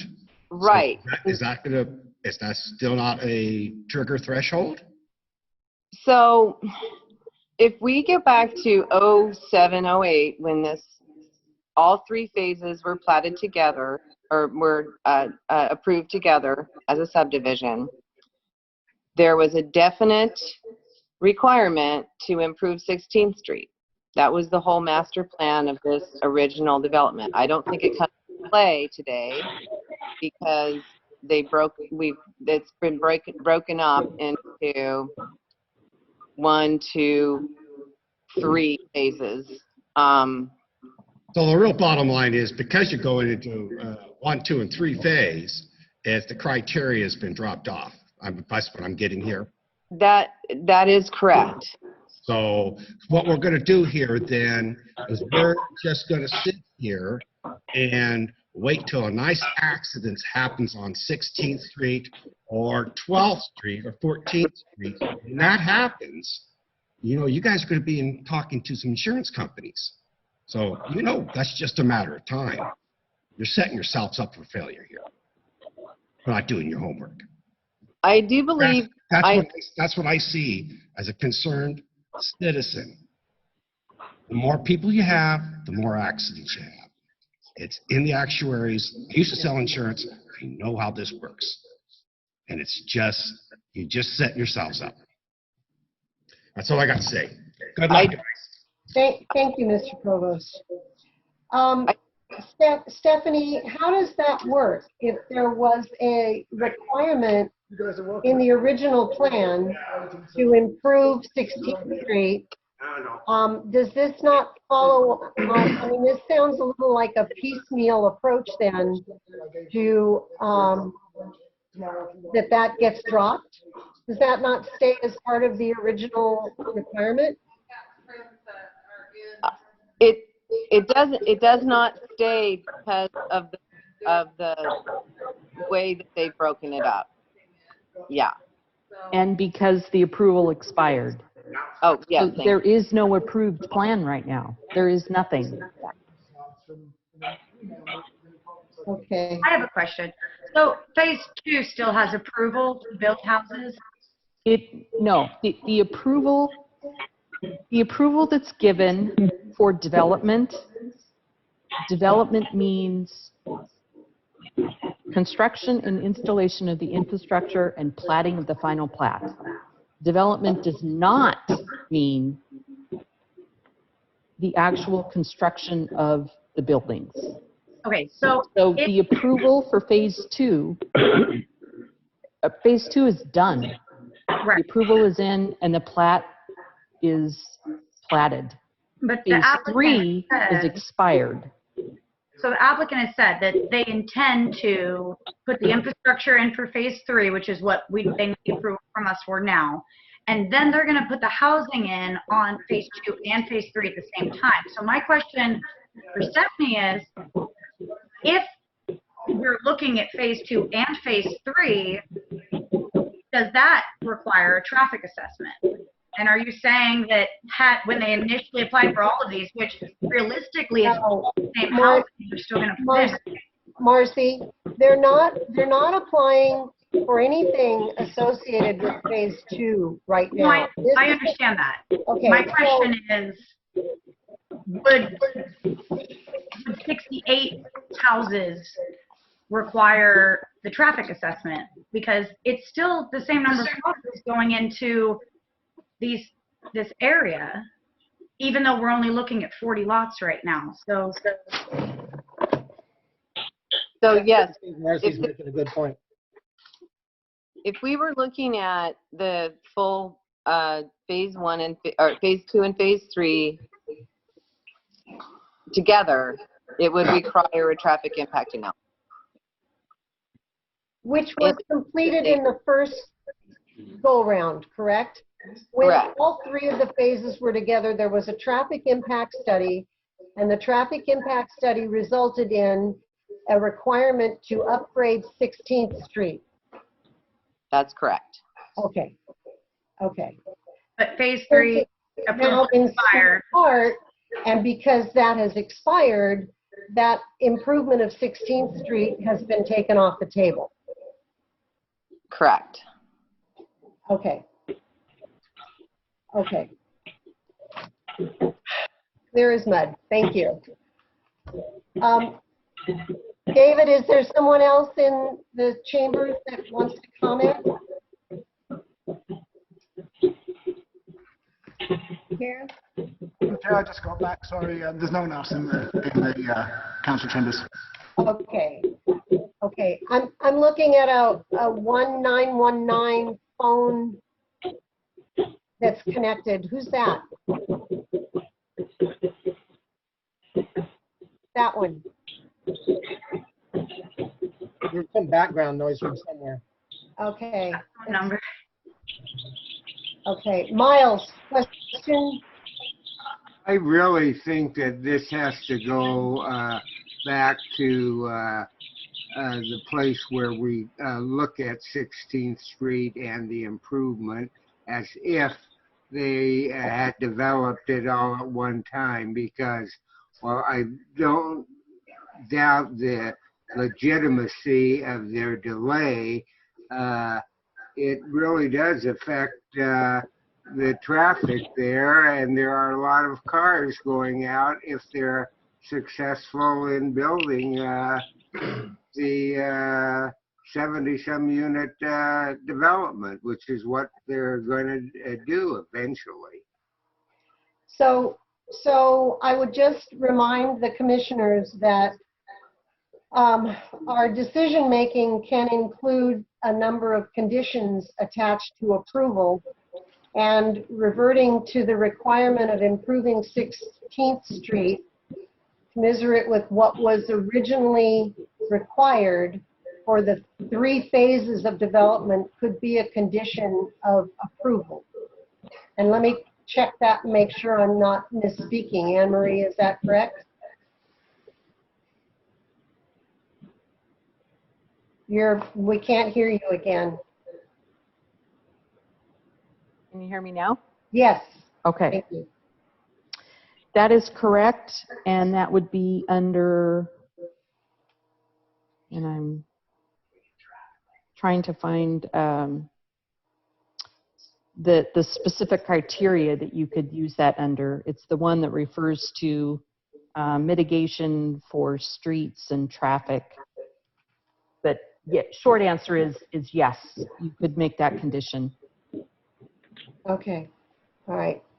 I'm being told, or I got a text just now that says there's a lot of background noise. So if you could mute if you're not speaking, and it looks like everybody already did it. So well done, cosmically thinking there. Add 3 muted. Are there any other, okay, so we don't have anybody else that's on that wants to testify. Is that correct? How do we mute this thing? We would like to provide response testimony. Assuming there's nobody else that wants to provide testimony. Yeah, I'm still confused at who is appearing on my screen as a 919-600-8467 number. It flashes on and off. Madam Chair, I believe it's Josh. Oh, it's Josh. Whoa, all right. Thank you. Yay. Madam Chair? Yes, ma'am. I have it's criteria E in the staff report, and it says street, water, sewer, drainage, and drainage pretreatment, stormwater detention, and other similar facilities in the area surrounding the development and in the city, or are or will be adequate to provide for the health, safety, and welfare for the development's population densities and the type of development proposed, taking into consideration existing and projected future demands on those facilities. So that would be the criteria wherein you could, or that would be yes, that would be the criteria that you would use to add street improvement requirements. Okay. Okay. Thank you. Okay, Mr. Goodell, you can respond succinctly to the discussion here. I'll try. Okay. Can you hear me? Yes. Okay. So to summarize, we talked about a number of items. I think we talked about trees. We talked about, I would categorize it as market forces that influence how fast homes are built.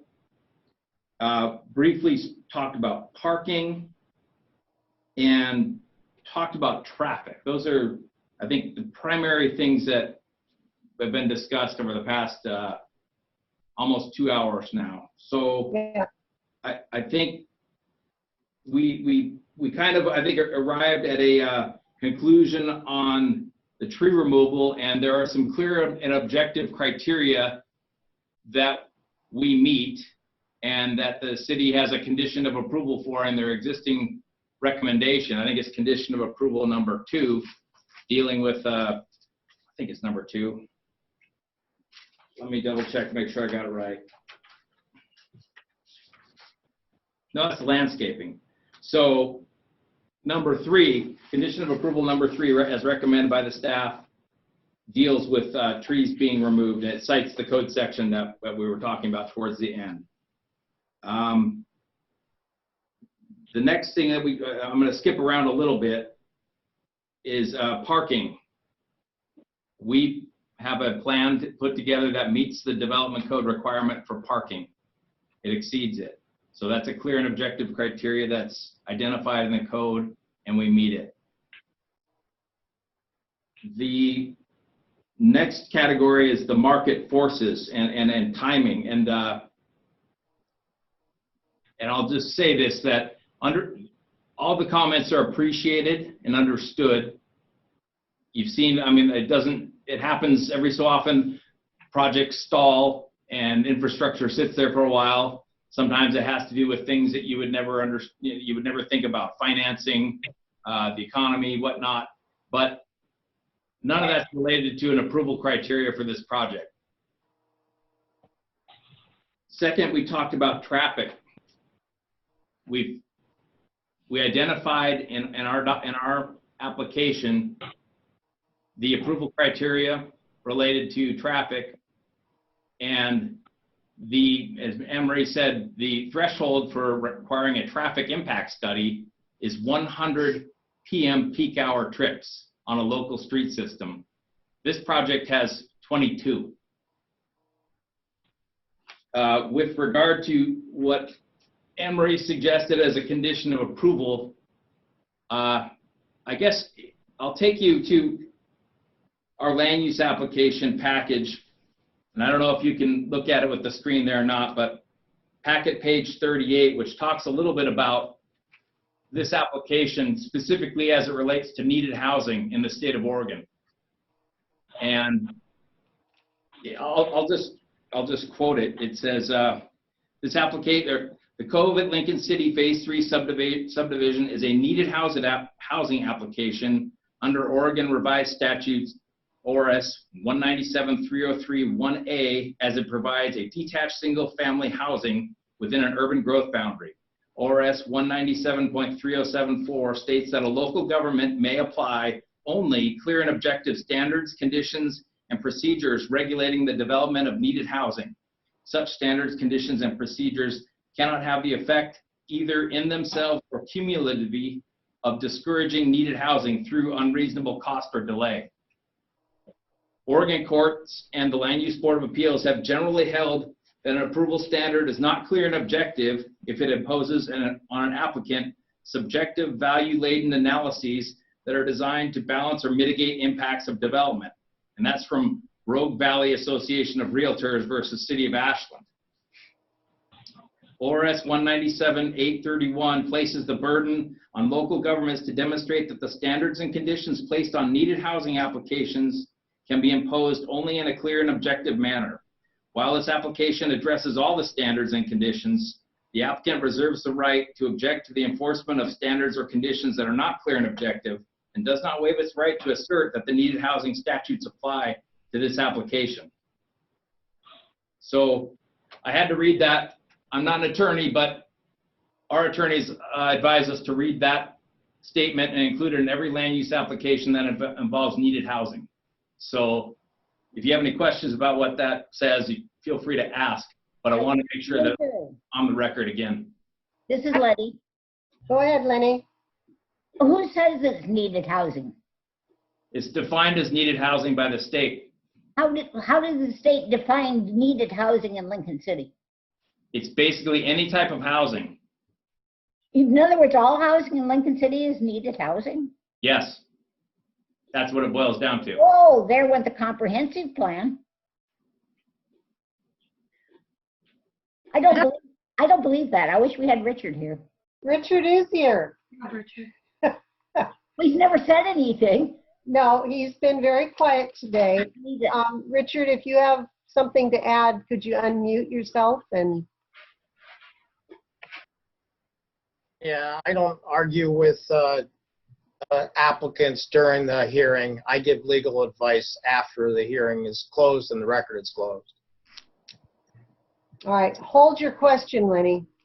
Well, okay, but after if I can't, we haven't closed the record, so just hold your question. Close the record, we can't add anything. We can discuss what has been put forward with Richard after the record is closed. So this has been put forward, so fair game. Josh, I keep seeing the light go on you. Do you have something?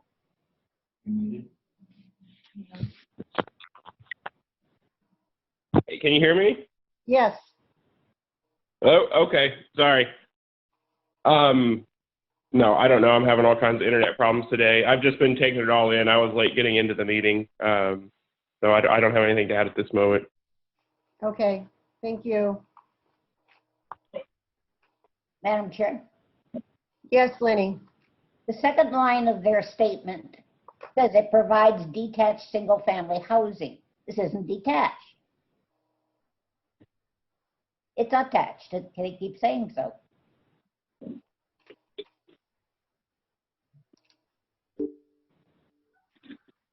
Can we, You know, wait just a minute, Miles. I actually looked that up as well, Typo. Mr. Goodell. And the Oregon Revised Statute discusses detached single-family homes. These are not detached by their own definition. That is a typo, so it should have said attached, but it does apply to attached housing. Is that what you read, Madam Chair? Well, what I read was what they wrote in their application summary, which he's now saying was a typo in it. In the statute itself, you can look that up if you want, Lenny. It has both. Both detached and attached? Yeah. Okay. Kim? So I just want to clarify, Mr. Goodall made a comment about there appears to be a discrepancy, Anne Marie, between your opinion of the landscaping tree ordinance as to when trees can be removed, and you read that to us, than what Mr. Goodell believes. And how do we resolve those differences in opinions? I think code would apply, right? Mr. Blackerby? Yes. I believe that Mr. Goodell, there was just a misinterpretation between the two of us, but at one point, he acknowledged the code section that trees on the individual lot can't be removed. So there's no discrepancy. Do you agree with that, Mr. Goodell? Are we on mute still, or are we off mute? Yeah. No, Okay. we can hear you. I would agree to the extent that the code section right before that speaks to tree removal as necessary to install site infrastructure. So that there's some gray area in there as to what is necessary for site infrastructure. I don't think it's a bright line, but in order to put in those streets and all that, it isn't it isn't a bright line as to where that ends and where the grading for a tree removal for a future home would be. And that's where the city staff would look at that as part of the final construction plans, which is in the conditions of approval. Correct. Yes. All right. Is that clear, Kim? As mud. Yeah. Okay. Okay. Any other testimony? Any testimony from representatives of any public agencies? Not seeing any. Okay. ORS section 197.763 paragraph 6A states that upon request, the commission must either grant a continuance for no less than 7 days or hold the record open for no less than 7 days to permit any participant an opportunity to provide additional testimony, argument, or evidence.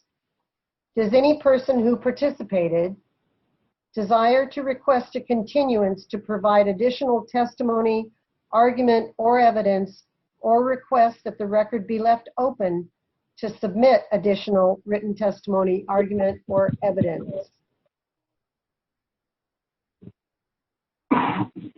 And David, is Mr. Provost still in the room?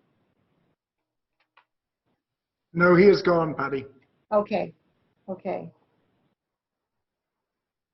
Okay, so because no continuance has been requested or no request has been made to hold the record open, do I have a motion to close the public hearing and the record?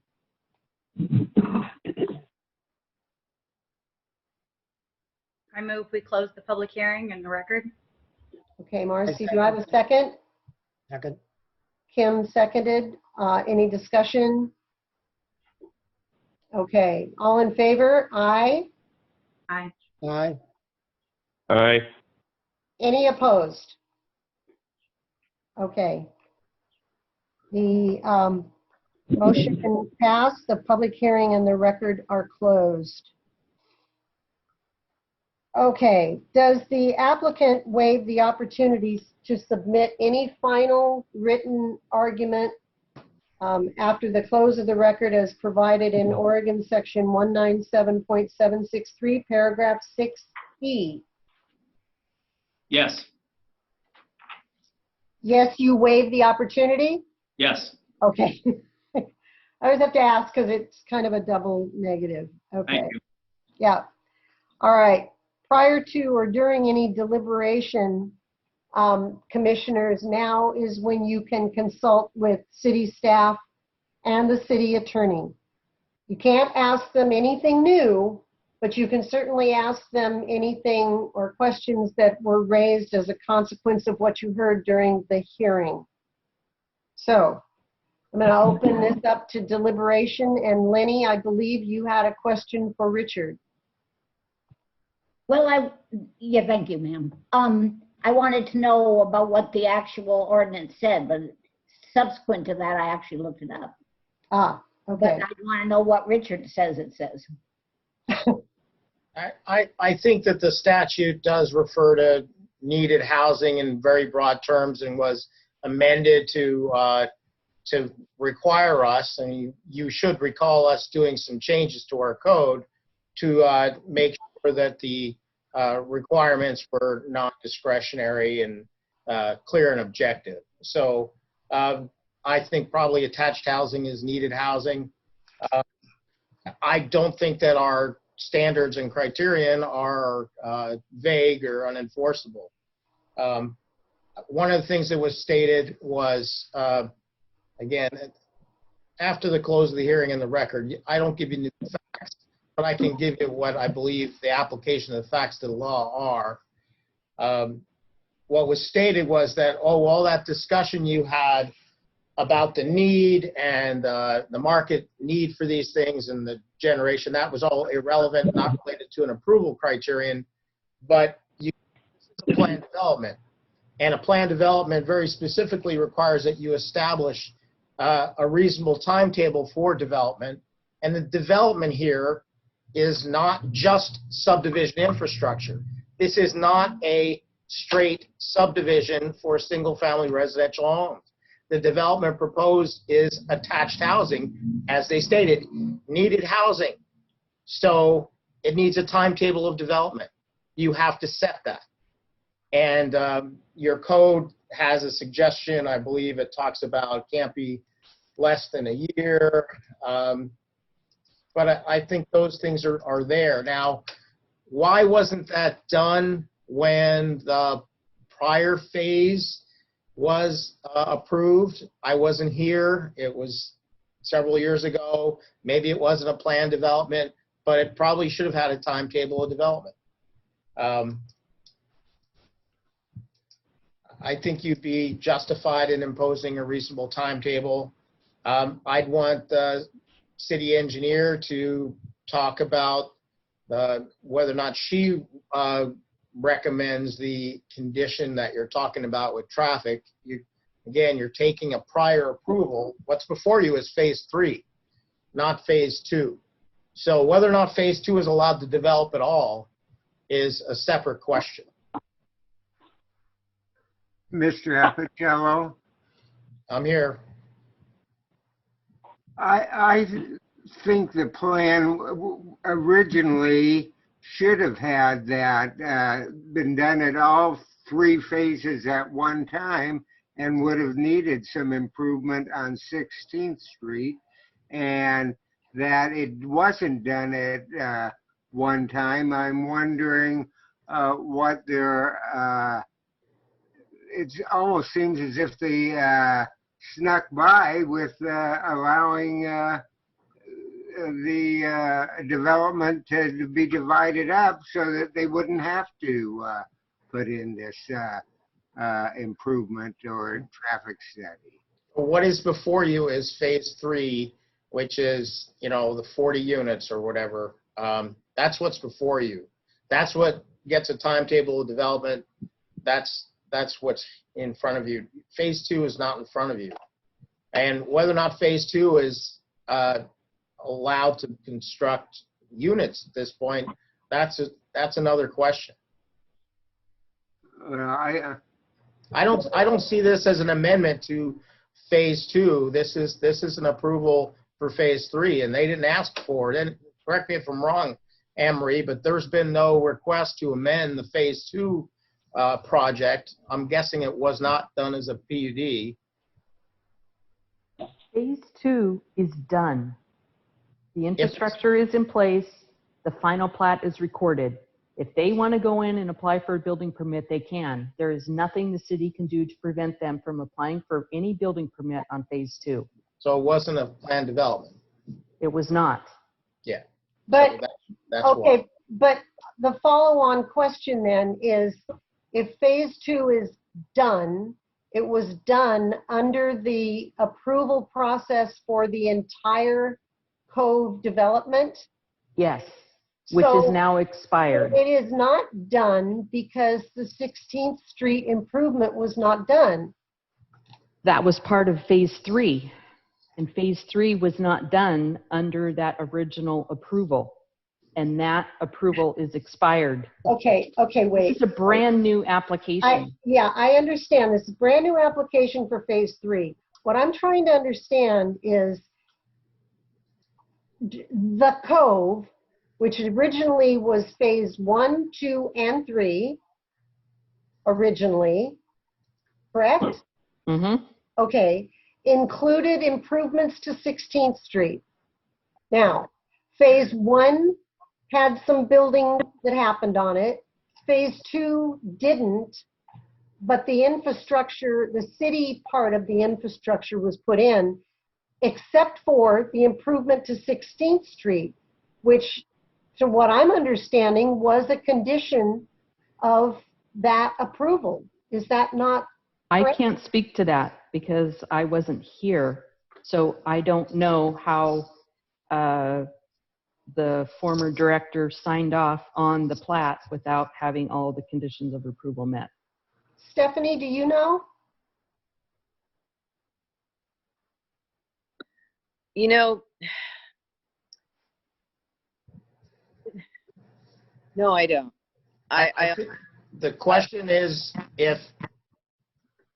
whether or not phase 2 is valid or has a valid approval or is really done or somehow has a condition that's still outstanding.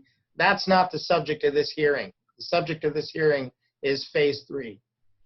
So maybe phase 2 will need to be revisited, but at this point we have an application for phase 3. Okay, just feels like a piecemeal project from this perspective. Kim? Richard, I guess I just want to clarify, but isn't there an implied connection to phase 2, but just because it was expired, because phase 1, 2, and 3 were all put together in the same plan, required some street improvements, and just because it timed out, why does that eliminate the need for what was originally approved, according to Stephanie? The city engineers told you that there are thresholds for applications and when they trigger traffic impact analysis, and phase 3 does not trigger it.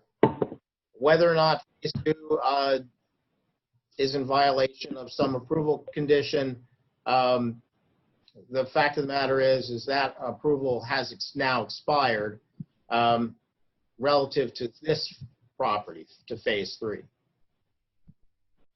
So I guess basically because it's expired, then the developer gets lucky and doesn't have to do the street improvement. Well, as to phase 3, I think that's what staff's telling you.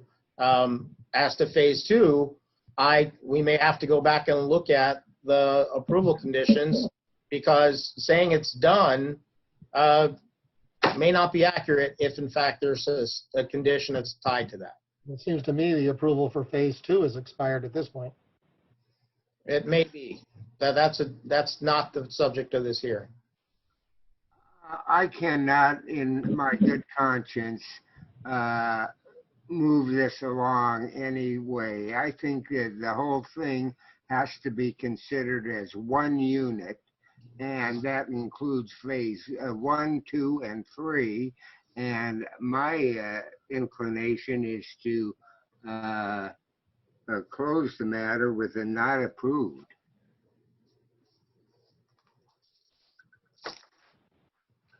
I mean, I would kind of, for the record state that I am, definitely in favor of additional housing in Lincoln City and affordable housing.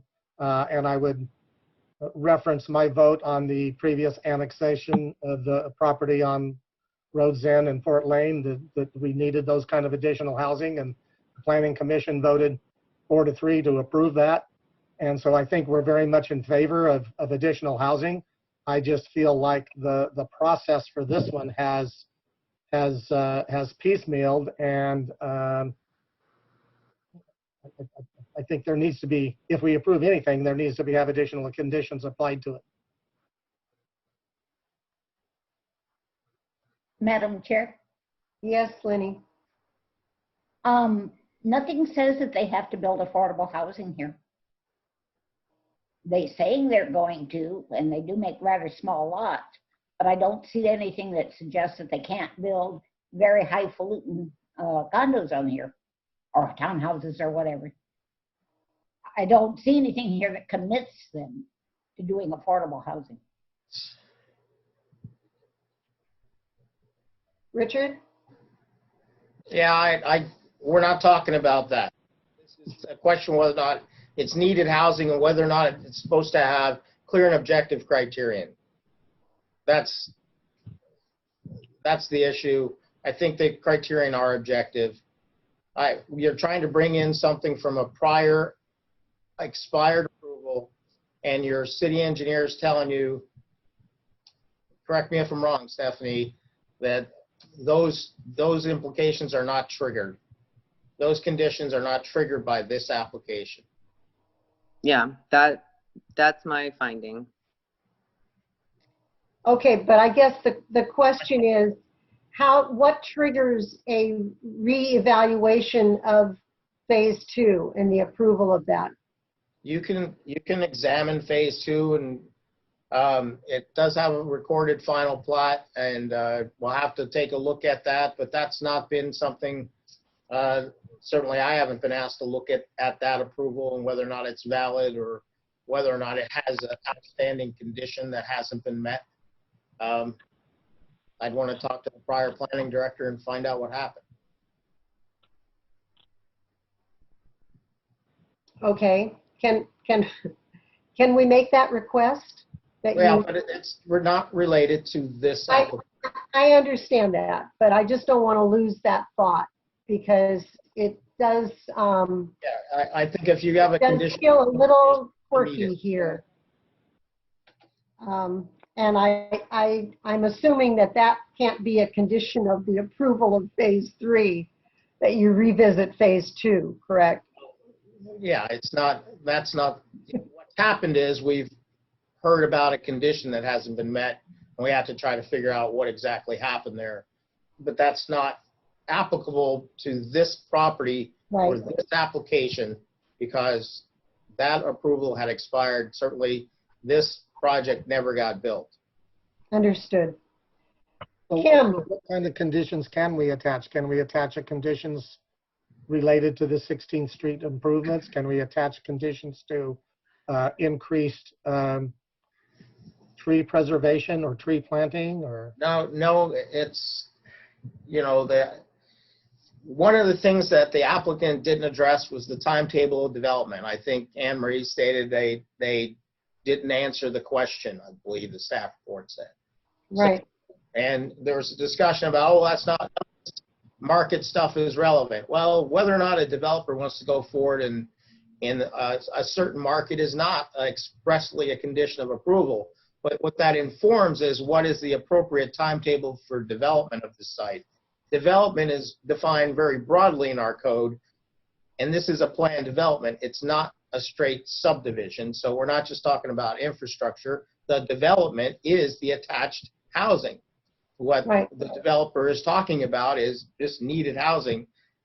That's the development. We need a timetable for vertical construction of that. And you have the ability, if it goes past 5 years, to say you have to come back here and be re-reviewed. And that's in the code. It's not a arbitrary or not, I mean, that's pretty clear and objective. that you have the ability to do that. Okay. Does that answer your question, Kim? Yes, I think so. Thanks. Okay.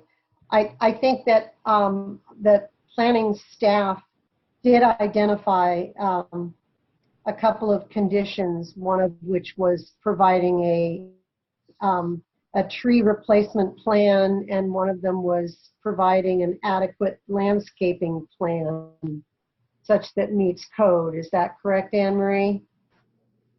Yes, that's correct. Okay.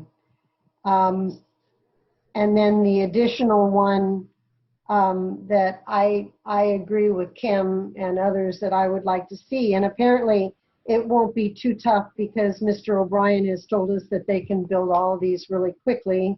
And we've heard from the developer that there's lots of demand for this type of housing. It is needed, that's for sure. So I would like to see a requirement that they provide a housing plan and timing for build out within 5 years. Comments? For just phase 3? Yes. Are you here? Yeah, go ahead, Josh. I think my main concern are what Richard already covered and what you just voiced as well, Patty, is really making sure that land doesn't lay fallow for very long, because that's something that Lincoln City has a lot of in the inventory right now is land. So if someone really wants to start doing this, it is damaging to the land to take the trees out, erosion and everything without getting the end game of having the houses put in. So I do believe that the primary concern of the application is that timetable of getting, from development to having the standing structures finished and people living in them. So. Okay. I only have one other condition, and that is that I'd like to see a plan for the recreation area consistent with the requirements of the code. It isn't simply land that's left as it is, and that's open space, but actually providing some benefit to the folks who would be living in this master planned unit development. So, other thoughts? Anyone? Kim? Well, I'll just kind of go back to what we talked about on the annexation issue a few weeks ago, months ago, it seems like at this point in time, when we talked about the density of the housing in that area, and this development area will actually be more dense than that housing is by a pretty good margin. But at the same point in time, I do think we need some affordable housing in this town, which is why I voted for the annexation. But I just don't think the owners nor the developers have put enough thought into the impact on the city. And if we can, would want to put a condition in there around traffic and the 16th Street improvements as well. All right. And I would just point out to you, Kim, that there is absolutely no commitment on the annexation to provide any affordable housing. So just so we're clear on what that was. Yeah, and I don't necessarily hear a real commitment here either, because if they didn't build out phase 2 because it wasn't going to be affordable. Right. And they're saying this will now be affordable, but who knows? There's no guarantees in that regard. I agree. Other comments? Well, I guess I have a question about the original requirement for the 16th Street improvement. Would that have been required to be done before the houses were built in phase 2? That again, we can't add new facts now, but again, that's not relevant to phase 3. We'll look at that and come back to the planning commission, but we're going to have to take a look at that approval. All right. I feel like, Patty, Yes, Miles. I don't feel that this plan is ready for prime time yet. And I suggest, I will vote not to approve it the way it was submitted for phase 3, because as Richard said, there are problems with phase 2 yet to be resolved. Okay, do you want to put that in the form of a motion, Miles? Well, I think the motion has to do with approval or disapproval, or with approval with conditions, and I just don't think it's ready yet for to go to conclusion to have them put in the improvements because of the 16th Street Road, which I'm very concerned about, and the other thing, the parking area, which is not adequate. Josh? I don't have anything to add. You know, I agree. I just don't think that the plan is completely right there yet. There just seem to be a few gaps that are pretty major that need to be addressed, or at least put in to make it complete. Okay, would somebody like to put that in the form of a motion so we can move forward?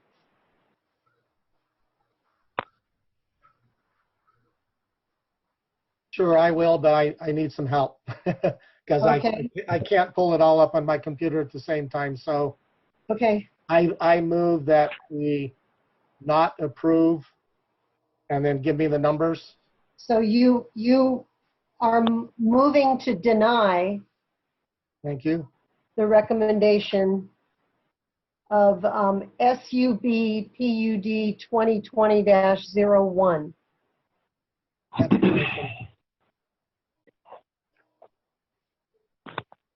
Okay, so there's a motion on the all right, there's a motion on the floor to deny.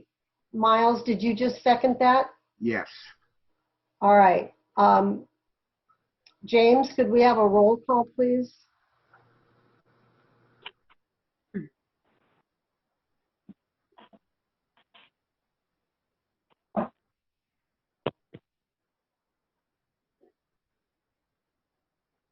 James, you're muted. Oh, and frozen. James, are you there? Uh-oh. There he is. There Okay, he I'm is. back. Can you hear me? Okay. Yeah, we can hear you My now. internet dropped right as you, good. My internet dropped as right as you asked me. Marcy Baker, Yes. Kim Blackerby, Yes. Josh Brainerd, Yes. Betty Crowan, Yes. Lenny Nelson, Yes. Miles Schlesinger, Yes. Max Smith. Yes. Okay, 7 yes votes. Thank you, James. So, I guess that the applicant, you've sort of heard the concerns that the Planning Commission has expressed. I don't think any of the concerns are necessarily insurmountable.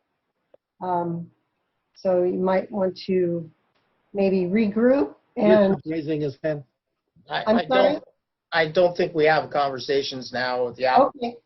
Don't we typically Okay. bring back something in writing at this point? Isn't that the standard? Yeah, you're going to bring it back. Well, it's a tentative decision of the Planning Commission.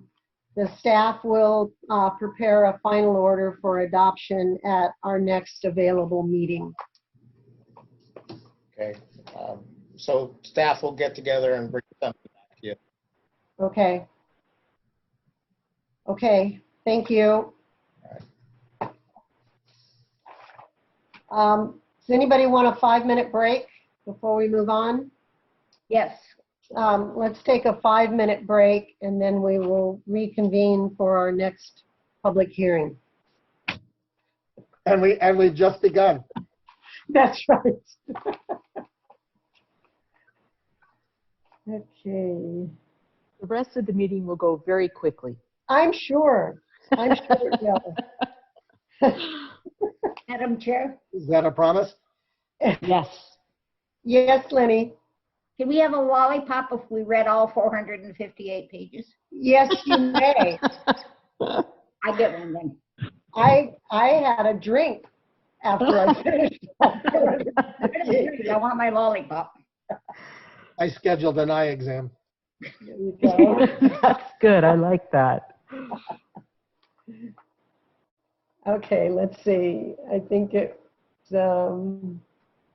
just about. We're missing Marcy and Richard's name shows. Oh, there's Marcy. I'm back here.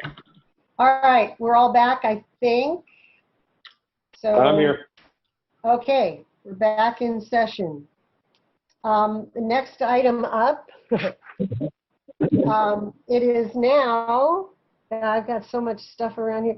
It's now 8:38 p.m. The hearing is now open to accept public comment on file ZOA 2020-01 procedures. This public hearing concerns a city-initiated proposal to amend Title 17, amending Chapter 17.76 procedures and creating a new chapter, Chapter 17.77 applications. If you remember, we had this on our agenda. We started going through it and realized that those internet gremlins had sent us the wrong version, so we weren't able to complete our hearing at our last meeting. So this is a continuation of that meeting. So, commissioners, are there any abstentions or disqualifications based on conflict of interest or personal bias? Seeing none. David, you're back in person. Is there something we should know? Madam Chair, just to let you know, there's no one present in the council chambers. Great, thank you. Okay. All right, so there's no conflict of interest, no actual personal bias. If you wish to provide testimony, please email it to askinner@lincolncity.org and it will be read into the record. The email should include your name and address, the hearing you're providing testimony for, and whether you are testifying in opposition, in support, or neutral to the hearing in question. Staff, please present your report. Thank you, Chair Patty Crone.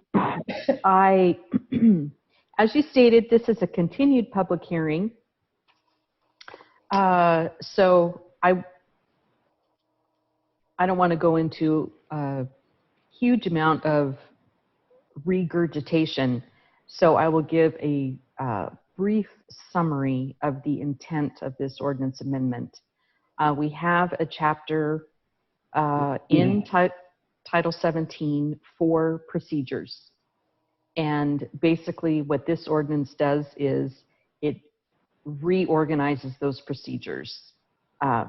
So it calls ministerial a type 1, it calls administrative a type 2, it calls quasi-judicial a type 3, and it calls legislative a type 4.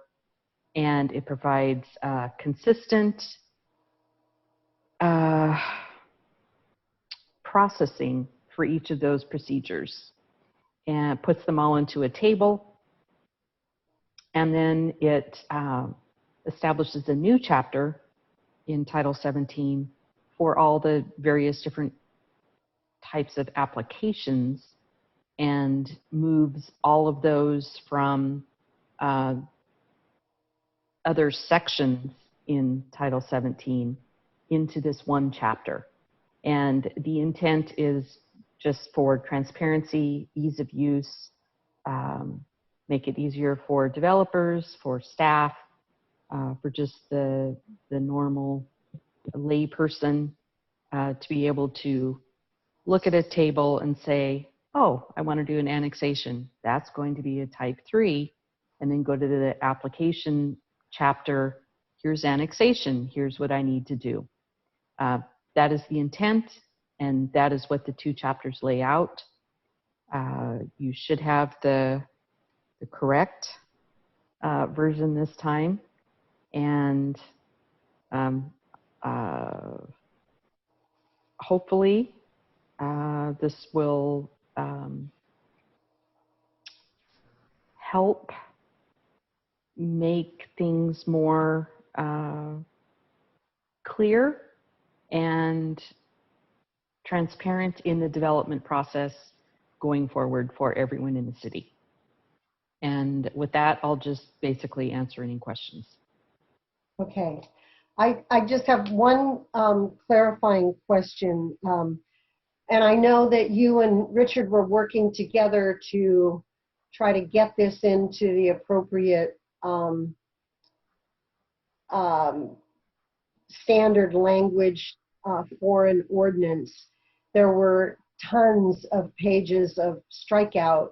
And so my question is, did we lose anything during that? Or was everything just reorganized, reoriented into the new ordinance language? I guess that's a question for Richard. I hope we didn't lose anything. We lost a lot of formatting. I will tell you that. Still, talking to my assistant today, there's still issues with formatting and some automatic numbering glitches. So we're still trying to get that straightened out for the council packet. So substantively, I don't believe we lost any. Okay, then I'm not going to go over those types of glitches that I saw as I went through. I'll just assume you're going to get the formatting and the numbering correct. We'll assume that. Kim, did you have a question? No. Okay. Josh? Nope, I'm good. Okay. I'm the only reason I keep saying Josh is because all of a sudden the little yellow line goes on around your little rectangle here. So I think that you might. It just means I'm thinking, Patty. It just means you're thinking, well, that's good then. All right. If you do want to say something, just chime in. All right. I will. I'm sorry. I'm just trying to get by with a phone system for tonight and get a backup computer in place or something. I've had bad luck. So. Okay, understood. Anybody have questions for Anne Marie or for Richard on this procedures amendment or reorganization, I guess we should call it? Anne Marie, has any testimony been submitted? Let me check.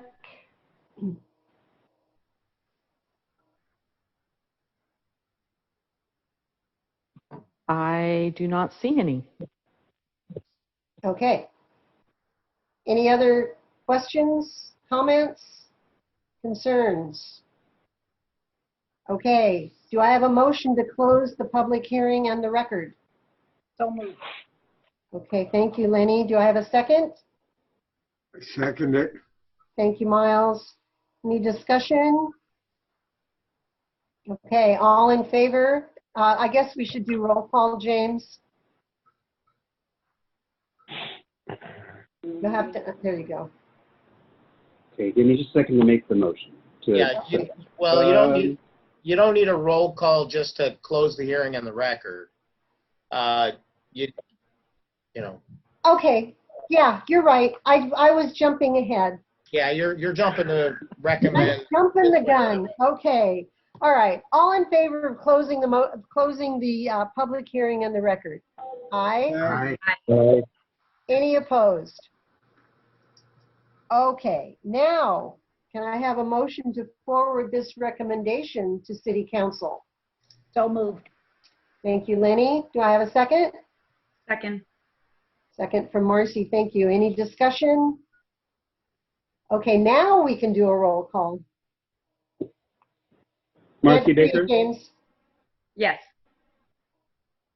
Ken Blackerby? As a parting gift to Anne Marie and for all of her hard work on this. Yes. Josh Brainerd? Yes. Patty Crowan? Yes. Lenny Nelson? She deserves more than just this for all the work. Agreed.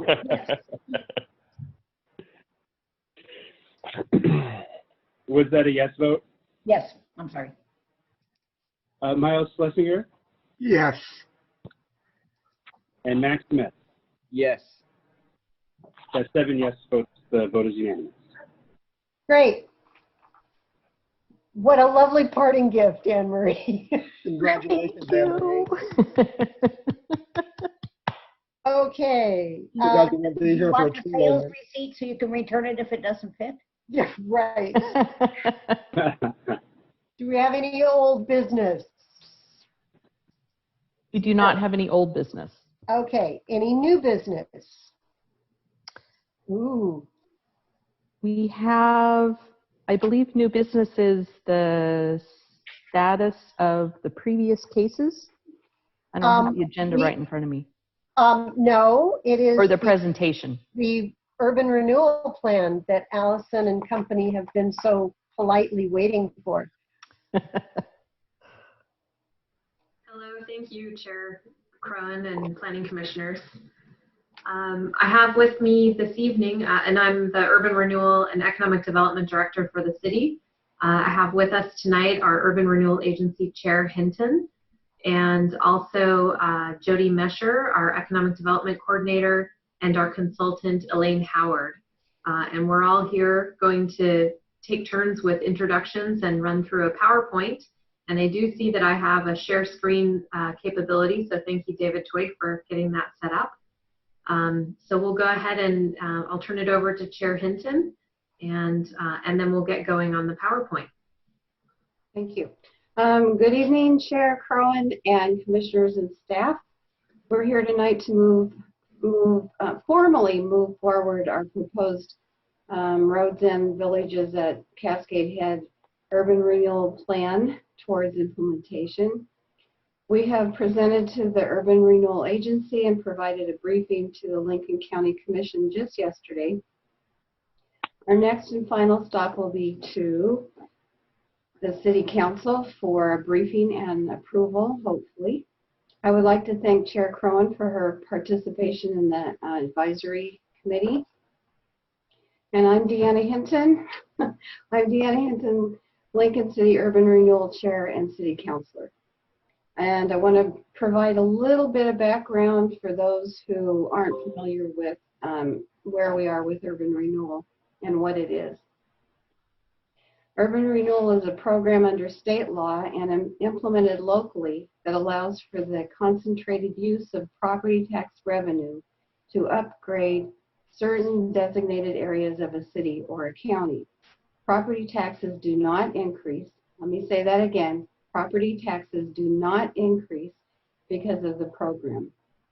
But the tax growth portion, known as the tax increment financing or TIF, is reallocated to fund projects in the district area.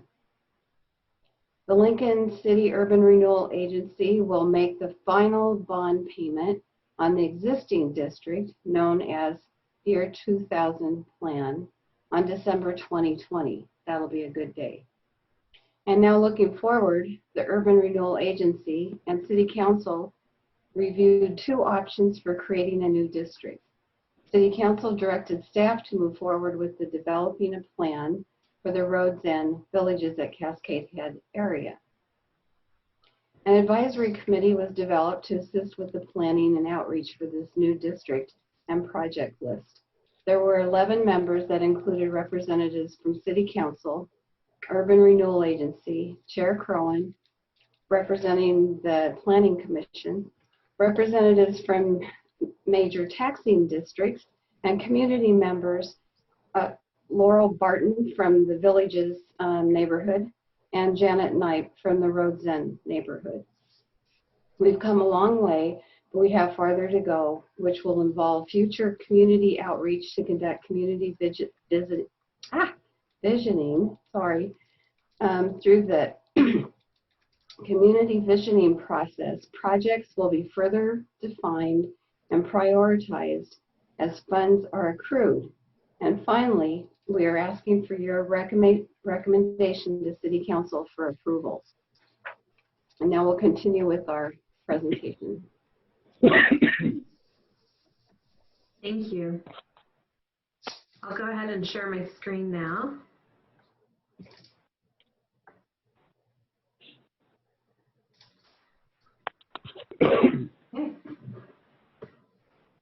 Elaine, why don't you take it over? I'm Elaine Howard, the consultant who has been working with you for the last 2 years approximately on urban renewal, well, even longer than that, since 2014, I think, on urban renewal issues in Lincoln City. My work has been done with Tiberius Solutions, sub-consultant to me, and much effort and work from the City of Lincoln City staff. Next slide.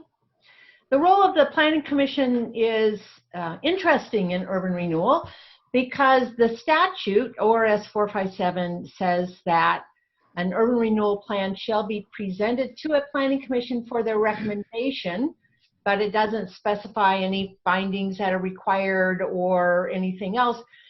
ORS 457 also says that an urban renewal plan must conform to the comprehensive plan.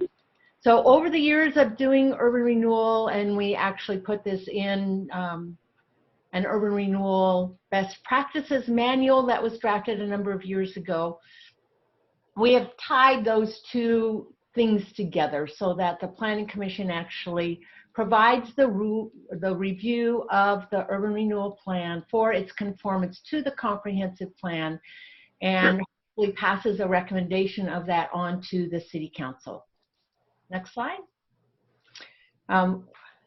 Staff recommended I give you a brief Urban Renewal 101 so that you would understand it, because some of you may not be familiar with it. So in urban renewal, once an area is established, the property tax revenue of what's called the frozen base, or the assessed value of the area at the time that it is established, the property tax revenue off of that continues going to all of the regular taxing jurisdictions.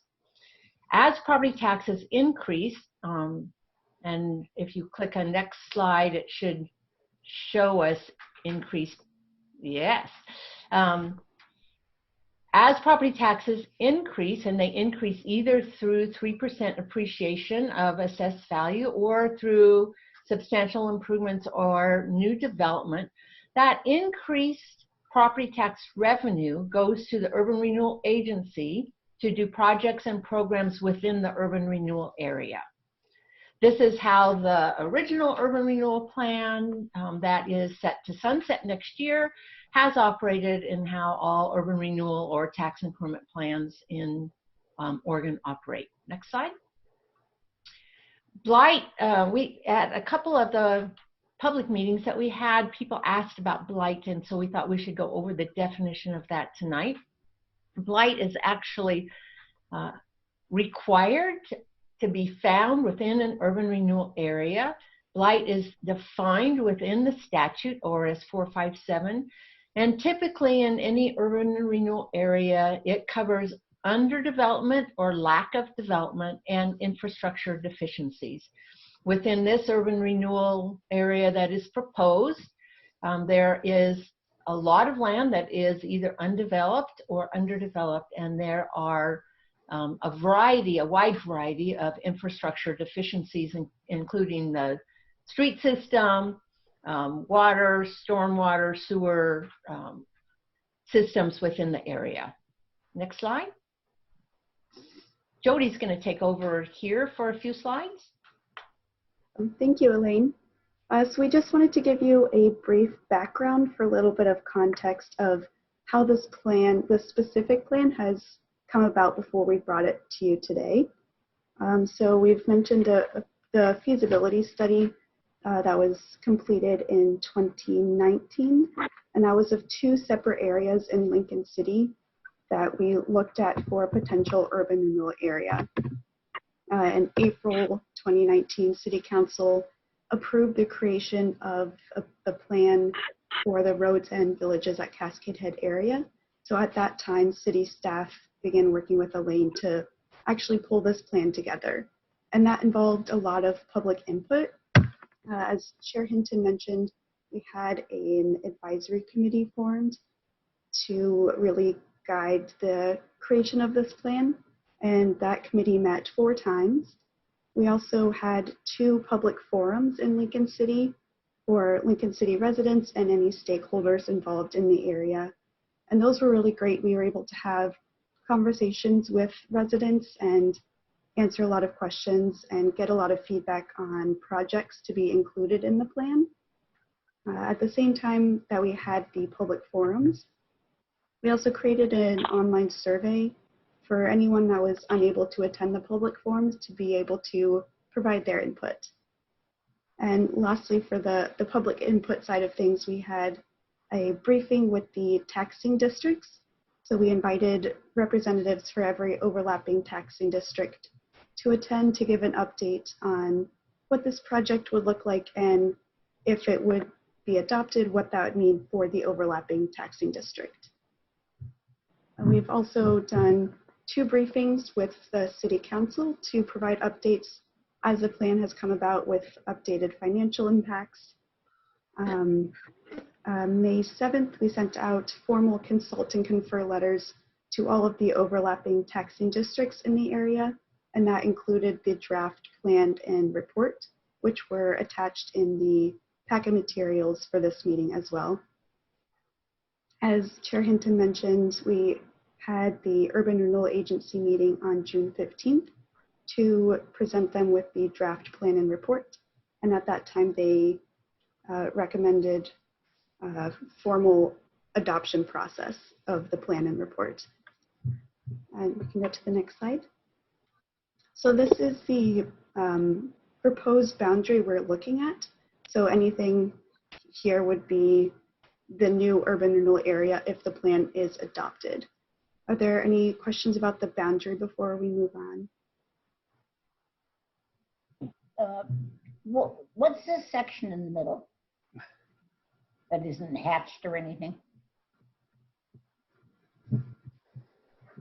This part here? Or this section? That oh, section. Right in there. Yeah, that section. Yeah, Elaine, do you want to take that? Allison, you might be better to take that. Is that that's acreage that's a lot of which has already been built, and it has relatively newer infrastructure and roads, and so it didn't seem as though it really was in high need for improvements. Thank you. And could Allison or Elaine or Jody, one of you, would you like to explain why the houses on the west side of Logan are not included in Rhodes End? Allison, why don't you go ahead and answer boundary questions? Sure. And I think Chair Crowan, are you talking about the coastal frontage properties? I am. Okay. Thank you.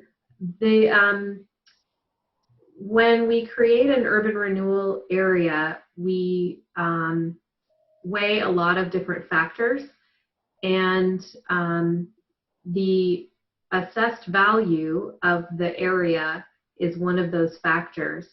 And Elaine, feel free to jump in if I misstate anything. But the bottom line is that we didn't need to have those properties in the area because the assessed values of the area we have here in the proposed plan was sufficient to create revenue to do the projects that were needed in the area. Another trigger that causes a property to be considered included or excluded from an urban renewal area is the likelihood of the property needing public assistance. For example, we do have in our existing urban renewal area a facade improvement loan program, which is a 0% interest program.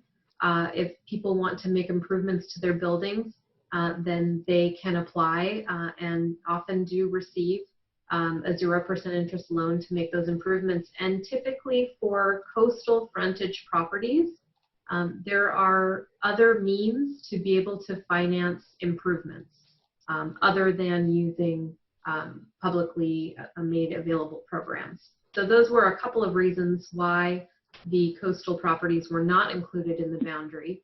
You will see there are some parts of the coastal connections, and those are actually the public rights of way, the beach access points that we did leave in the boundary, so that if community visioning and if public prioritization and budgeting allows, as time goes on through this proposed plan, then improvements could be made to those public beach accesses. Okay, and okay, so just so I understand, those pieces of property along the ocean front, which probably generate a good chunk of taxes and could theoretically contribute a good chunk of increased taxes into the pot, were excluded because they weren't considered, we didn't consider we needed that extra money? This is Elaine again. Designating an urban renewal area is always a balance of a lot of factors. So in this particular area, we were balancing acreage, because you can only have 25% of your total acreage of your city in urban renewal, and balancing the needs of the other taxing districts with the desired amount of money needed within this district to do the projects. So when we were looking at this boundary, one of the things that we didn't want to do was to take in more assessed value than was needed to be able to fund projects, because that assessed value is needed for all those other taxing districts to be able to continue doing all of their services within the area. So if you take additional assessed value, you're taking that increase of value from those taxing districts. When we did the feasibility study and the analysis for this area, and we looked at the project list that the city had, we were able to balance this area back a little bit, reduce it a little bit, because this particular area equals to the amount of assessed value increase that we projected that we needed to be able to do the projects. So by leaving those coastal properties out, we're benefiting all the taxing districts by them being able to continue to get the growth off of those properties. Okay, and just one other, just so that the group gets kind of a visual of this. You mentioned blight and the idea that there are undeveloped properties, and along with undeveloped properties, I believe means undeveloped taxes coming off of those properties. So can you give an estimate of the percentage of the land included in this area that are not currently contributing those taxes? I can. It will take me a minute to find that in the report, but I will.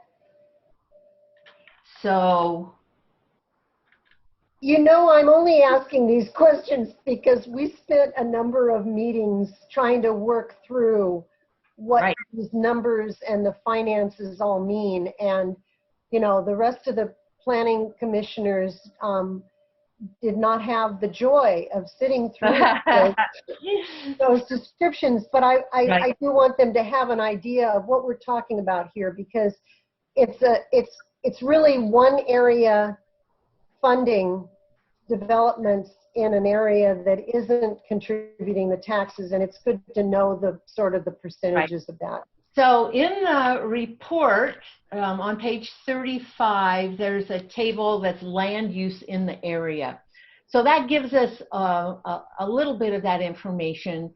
And it says that there are 252.63 acres within the area that are exempt from property taxes.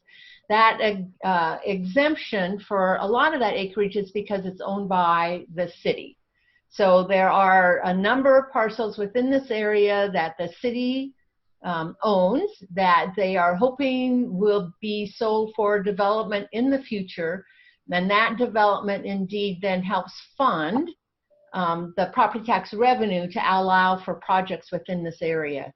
So the areas tied together, there are a lot of infrastructure needs in areas that are developed, like along Logan Road. And so the increased value of all of those properties can help fund some of that. But then there's also all of that vacant property that you can see to the east of the developed area. A lot of that is undeveloped property that should be developed in the future. So it's not, of the parcels, it's a little over, it's 50, almost 57% of the parcels are exempt within this area. So they're either owned by the city or another governmental entity. Okay, so that was what I was trying to get at. So it's a little over 50% is exempt. Right. Thank you. I have a question. Yes. So I apologize for my naivety. I'm still learning a little bit about city government and rules and urban renewals and all that kind of stuff. What is the definition of a taxing district? The taxing districts are the city. The city is a taxing district. So when you get your property tax bill, those property taxes go to taxing districts. So the city, the county, the school district, I can tell you exactly all of them. We'll actually have another table here. I can help you out. So what it is not, this is not a special taxing district within these boundaries shown here, right? No. And you may be getting to this, but I've been to some of the public meetings and then just through, I guess, social conversations and things like that. For a number of people in the Rhodes End area, there seems to be a perception, which I think is an incorrect perception, but I might be the one that's wrong, that only the people within these boundaries will be funding these urban renewal projects. So I can spend a couple of minutes talking about how the assessor gets that tax increment, and I'm happy to do that if you'd like me to. No, but at the same point in time, as property value goes up, let's say down in Taft, yes, they're still contributing to the city coffers, and then the money goes out of that entire city pot back to the urban renewal proportionally. Not exactly. It's a two-step process. So the first thing the assessor does is look at the increased assessed value within the urban renewal area. So let's say the frozen base started out at, I'm just going to make up a number, okay? Let's say the frozen base started out at $20 million, and all of the property taxes off of that, then that frozen base, continue going to all the taxing districts. And let's say that goes up by 3% the next year, and the taxes off of that, let's say that equals in the first year, it looks like about $120,000 that would go to the urban renewal area. Those taxes then, so the computation of how much money goes to the agency is calculated off of the increased value here, but it's actually raised by dividing that amount among every tax bill within the city of Lincoln City. So every property taxpayer in the city sees a line item on their tax bill now for the existing district, and if this is approved in the future, that says urban renewal. And it doesn't increase their taxes. It just takes a share of the money that equals the growth within the area, and divides that among all the different tax bills in the city so that everybody pays a share. That happened as a result of measures 5 and 50. And I can go into that further if you want. I think I understand it. I think I understand it. So right now, there's been urban renewal down in this south part of town, right, up until now? And so there should have already been a line item on my tax bill that says urban renewal. There is. And so technically, some of my taxes already funded some of the urban renewal down in Taft. Correct. Correct. Right. So I get it is, as my personal property value goes up, I will contribute more of my portion of my contributions to the city will go proportionally to urban renewal. That's correct. Okay. But somebody's property taxes going way up because of some really great new thing that happens in the south part of town will also contribute to that. That's correct. Okay. And if urban renewal, if the city decides not to do this urban renewal area, your property taxes don't go down. The money gets redistributed to all those different taxing districts. Okay.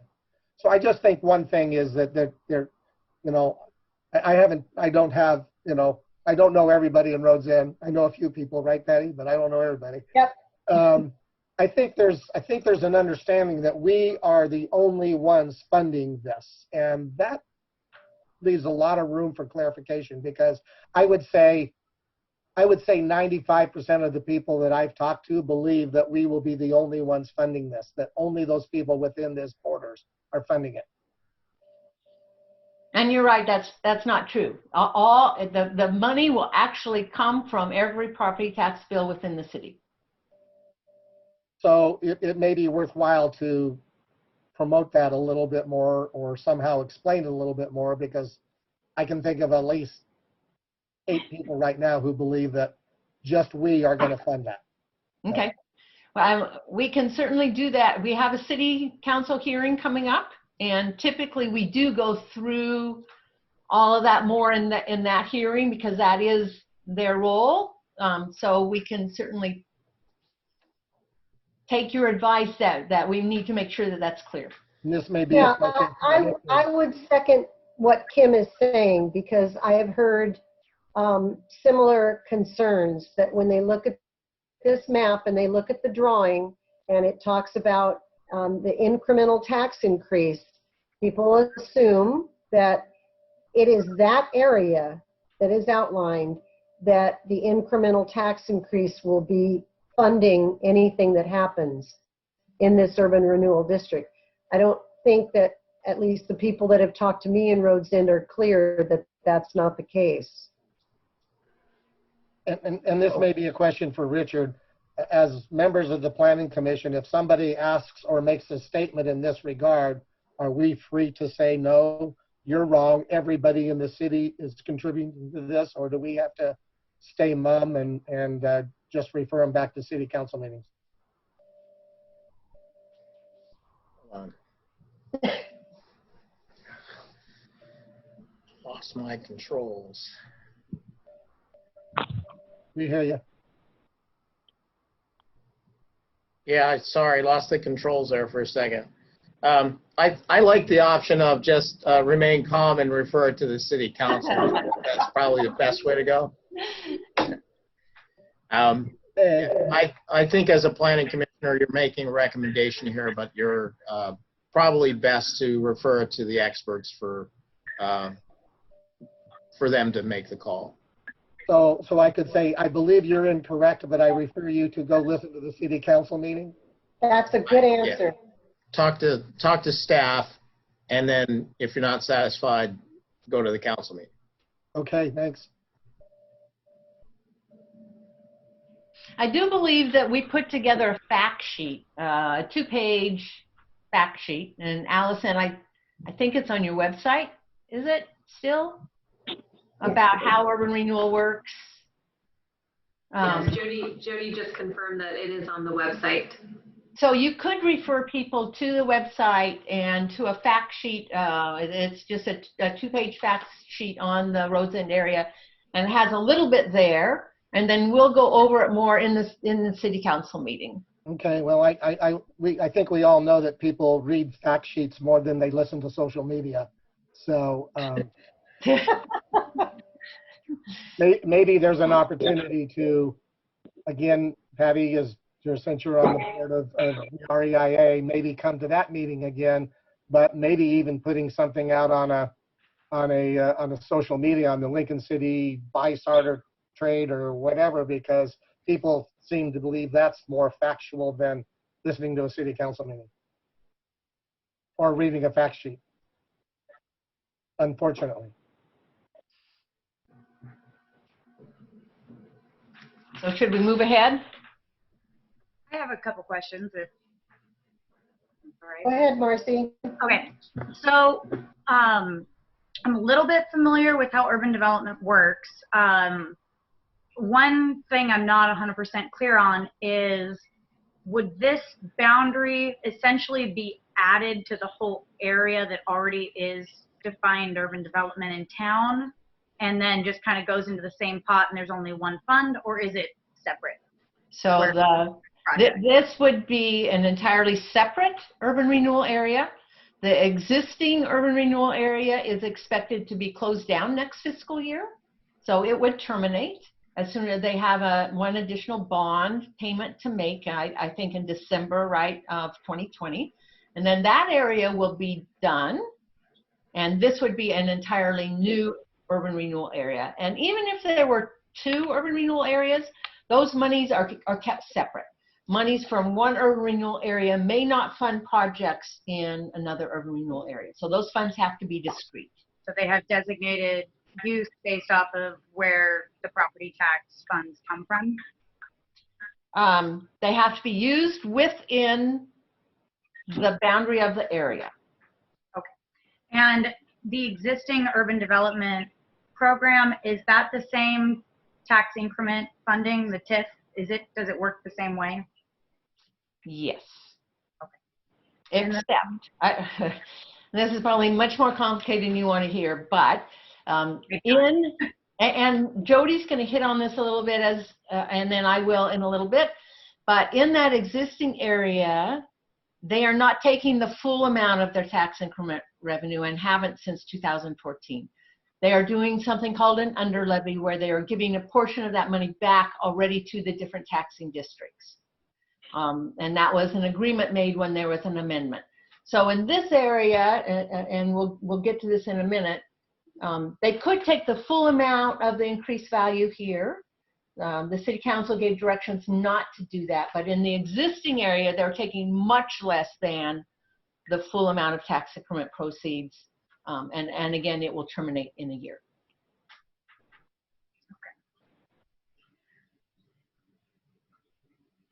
So I just added a question on there. So no money ever goes back to an individual taxpayer?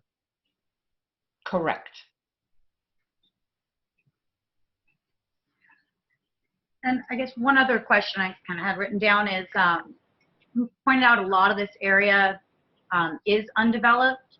Is that normal for how urban development programs work?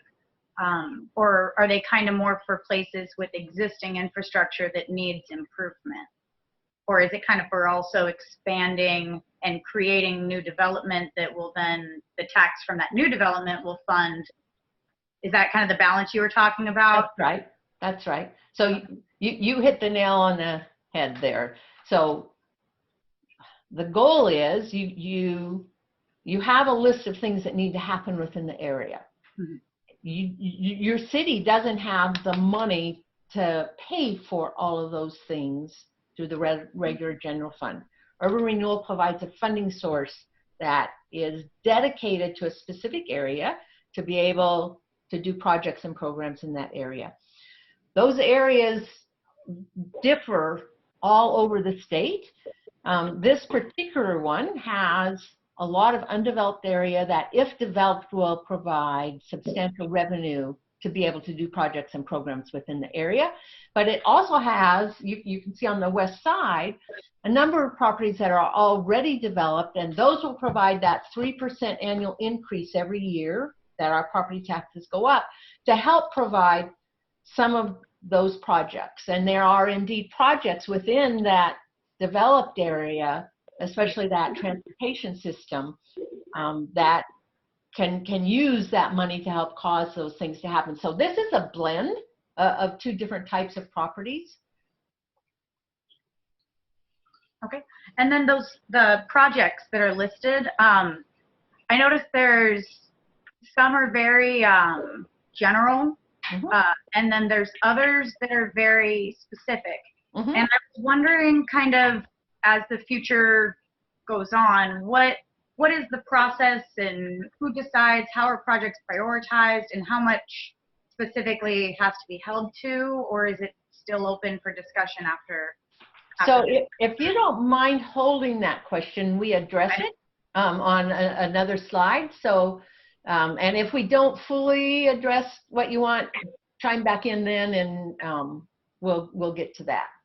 Okay, I think that's all the questions I had for right now. So. Great. So I think next slide. Back to you, Jody, I think. Yes. So the maximum indebtedness of the proposed plan is $87,100,000 over a 27-year estimated time frame. So this is the total amount of debt that would be included in the plan, and that's the total amount of dollars that can be spent in the urban renewal district. So within that boundary, any project that is completed must be within that boundary. And so this is the total amount of funding that would be used. And then can we go to the, oh, thank you. And so Elaine kind of hinted at this a little bit, is the decision to do the revenue sharing. And so from the beginning, once the plan is adopted, City Council has made the decision to do a 15% revenue sharing. So 15% of that tax increment finance, rather than going to the urban renewal, will be diverted back to the taxing districts.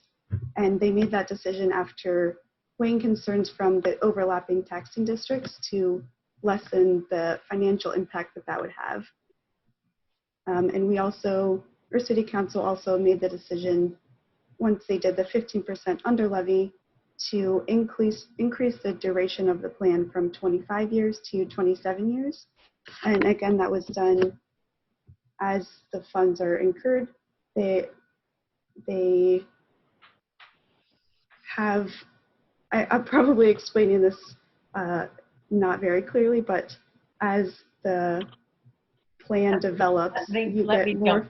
Yes, please, thank you. Jody.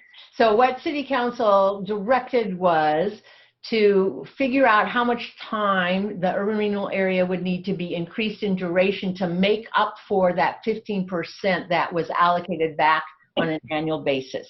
So to not lose any projects because of the revenue sharing, and to be able to do that, we had to increase the duration by 2 years.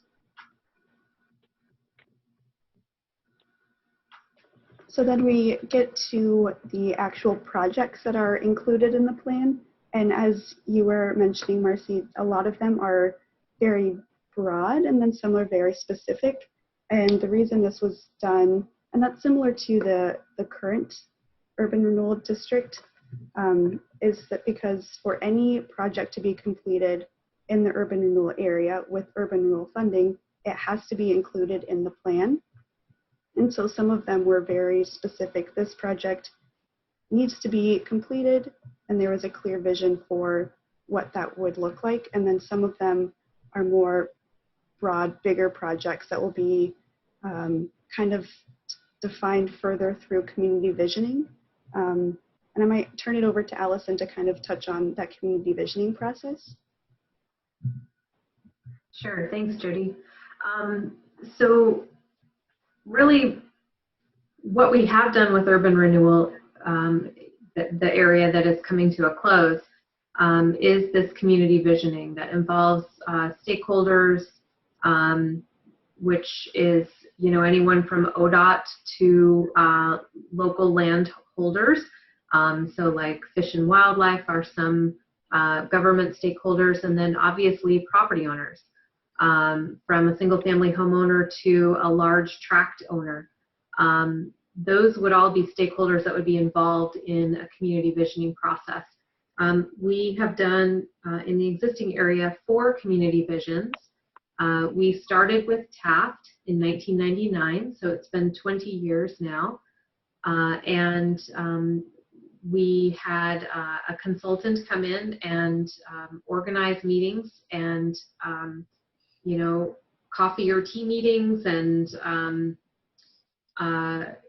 you know, transportation-oriented meetings and parks-oriented meetings where people could sit around and do what they call a charrette, where they talk about what are the issues and values that we want to address, how do we want to see our neighborhood develop and change over time, and what do we want to keep the same because it's working very well. And so anyway, so Taft was the first one to go through community visioning. And then 2 years later, in 2001, we did Ocean Lake. And those community visions can be found on the city's website under the Urban Renewal Agency. And you can see what those projects were identified. And even if a project is identified in the community vision, that still doesn't guarantee it will be done because we do have to go through regular annual city budget process. And sometimes a stakeholder, let's say a private property owner, may change their mind about their willingness to partner on a project, and it's a sort of project that we needed them to participate with in order to make that happen. So we need consensus, we need political will, we need budget, and we need some good project ideas. And if all those things align, then that's when a project goes forward. So we did use a consultant for Taft and Ocean Lake, and then when we got to Nelscott in 2006, we thought, well, hey, we kind of know what we're doing here, and Lincoln City, the community members know what this kind of charrette community visioning process really involves. And so we decided to do a volunteer type of community visioning event. And we basically fed and housed people for a week, and we had a design team. We had a local design team, and then we had a design team that came from out of town of architects and developers. We had a hydrologist. We had all kinds of people that do these kinds of community projects, public improvement and infrastructure projects. And they got together and we did the community vision without a consultant for Nelscott, and we think that we got a very good community vision. And then we did that again in Cutler City, again 2 years later in 2008. And that time we were able to involve international planners in addition to planners from across the US and again, engineers and architects who can do quick renderings to help describe what a project, what the community wants something to look like. And so those plans, again, they're online, and I'm happy to talk with you in more detail about how those processes went, what projects got done, and which ones didn't get done. There are always more projects than there is funding, and so things just have to go through the process of getting prioritized, and kind of the lowest hanging fruit ends up, you know, with the greatest need, and then what the community wants to see happen.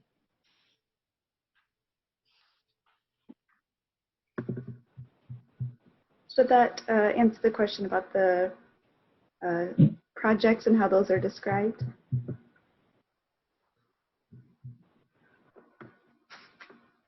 All right, so we'll move on to some other sections of the plan. It goes through the amendments and how amendments to the plan would be made. So a substantial amendment would be any increase in the maximum indebtedness to the plan or any additional acreage included in the boundary.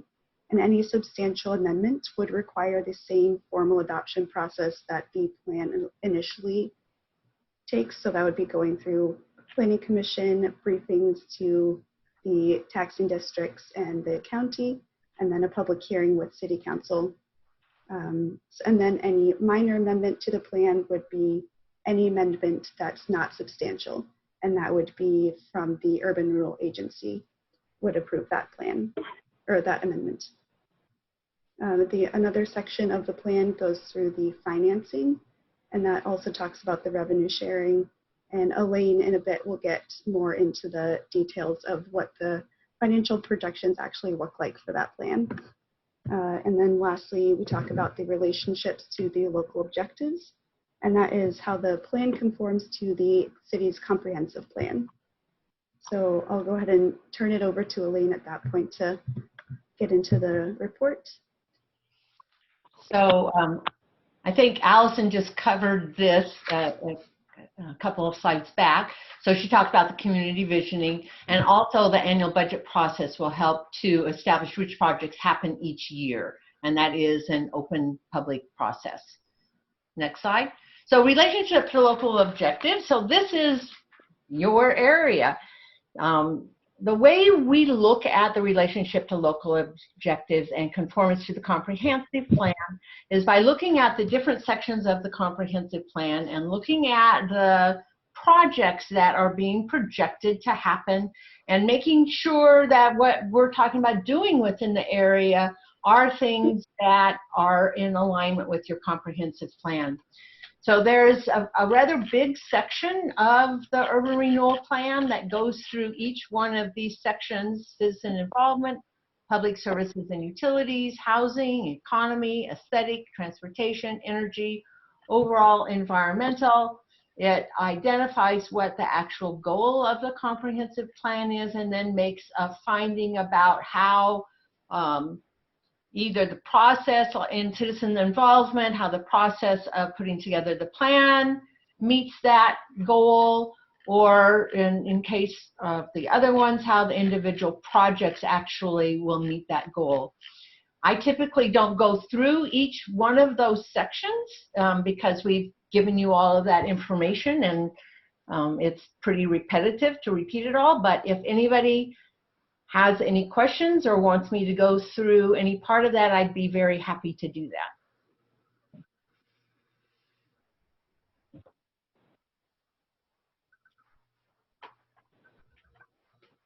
Looks like none. Next slide. So the report is a formal document that is required to accompany the plan. The things that are required in the report are listed in the statute, so we just follow what the statute says on what has to be included. So you have to list all the projects and the existing conditions of those projects. You have to get an estimated cost of the project, a financial analysis of the plan, and if you looked at the report, you saw a bunch of financial tables that looked at tax increment projections. You look at the tax increment revenues that are required. We looked at the revenue sharing, the impact of the tax increment financing, and then just the overall existing conditions of the area. That's kind of at the end of that report, and that is the part of the report that we use to establish the blighting conditions that you have to find within the ordinance that would potentially adopt the plan. I think the next couple of slides talk about the taxing district impacts. So although your individual property tax bills don't go up because of urban renewal, that money comes from somewhere. Where it comes from is the other taxing districts, so it's important to understand what those impacts are. The mayor and city council members and Chair Hinton all wanted to make sure people understand that with the closing of the year 2000 development plan, there will actually be a positive impact to all of the taxing districts because they will be getting back money that otherwise would have gone to the Urban Renewal Agency. And that's what this chart shows. So you can see in the middle row the projected next year's impacts. So we probably should have put that in a negative, but those are impacts next year to all of the taxing jurisdictions. And then the final column is the projected revenue to all of those taxing districts that they wouldn't have been getting, but they will get. It'll be increased revenue to them because that year 2000 development plan closes. So if you just look at the city of Lincoln City, which is the fourth row down, it's anticipated in fiscal year end 2022 the city will get an additional, a little over $250,000 in revenue due to the year 2000 development plan closing down, and all of those revenues from that area now go out to all the different taxing jurisdictions. Are there questions on that slide? Yeah, so this is Kim. So I get that money will go back to those various taxing districts, now that I know what they are. And there's a benefit to the community as a whole because those particular agencies get more funding, right? That's correct. Thank you. Okay, Elaine, this is Patty. This is the estimates or projected impacts for the year 2000 development plan, which is the urban renewal plan that is getting ready to sunset. Correct. Do you have a slide in your presentation that shows projected impacts? Yep. Next slide. Let's Great. go. So here we go. This is an annual projection for each taxing district of the potential impacts of the new urban renewal area if adopted. So if we go to City of Lincoln City again, which is in the middle of this chart, this is the same year the city would be getting back about $250,000 from the year 2000 development plan. They would have a potential impact of about $50,000 from the new urban renewal area. And each year those impacts increase because the assessed values increase both from just the increases of the existing properties, but also from potential new development within the area. So this particular table shows the general government taxing jurisdictions. The next set on the next slide, and we can come back to this if you want, but let's go to the next slide here, shows to the education districts. It's important to note that the Lincoln County School District and the Education Service District are considered to have what we call indirect impacts from urban renewal. And that is because they are funded through the state school fund on a per pupil basis. So the state legislature establishes every 2 years a per pupil basis for funding for students in Oregon schools. And then the legislature funds the state school fund through a variety of funding sources. Property tax revenues are one of those sources. Lottery funds are another source, general funds, federal funds, all comprise the state school fund. So they're indirectly impacted. Their per pupil ratio does not go down as a direct cause of urban renewal around the state. Urban renewal everywhere in the state impacts the state school fund. So even if you don't have urban renewal in your own community, urban renewal around the state has that impact to the state school fund. The legislature knows that. Urban renewal isn't the only thing that impacts it. Enterprise zones impact it, housing, overlay, vertical housing development zones impact it. Any property tax abatement impacts that state school fund. The community college is directly impacted because it's not funded on a per pupil basis. And then the final column here shows the total impacts projected over the 27 years of the area for both those education and general government taxing districts. So Chair Cronin, any questions then? Yeah, I do have one. Could you go back to the previous slide? Yes. Okay, so all of these taxing districts, I think we all intuitively expect them to have some level of pain and suffering based on the last 6 months that we've all gone through.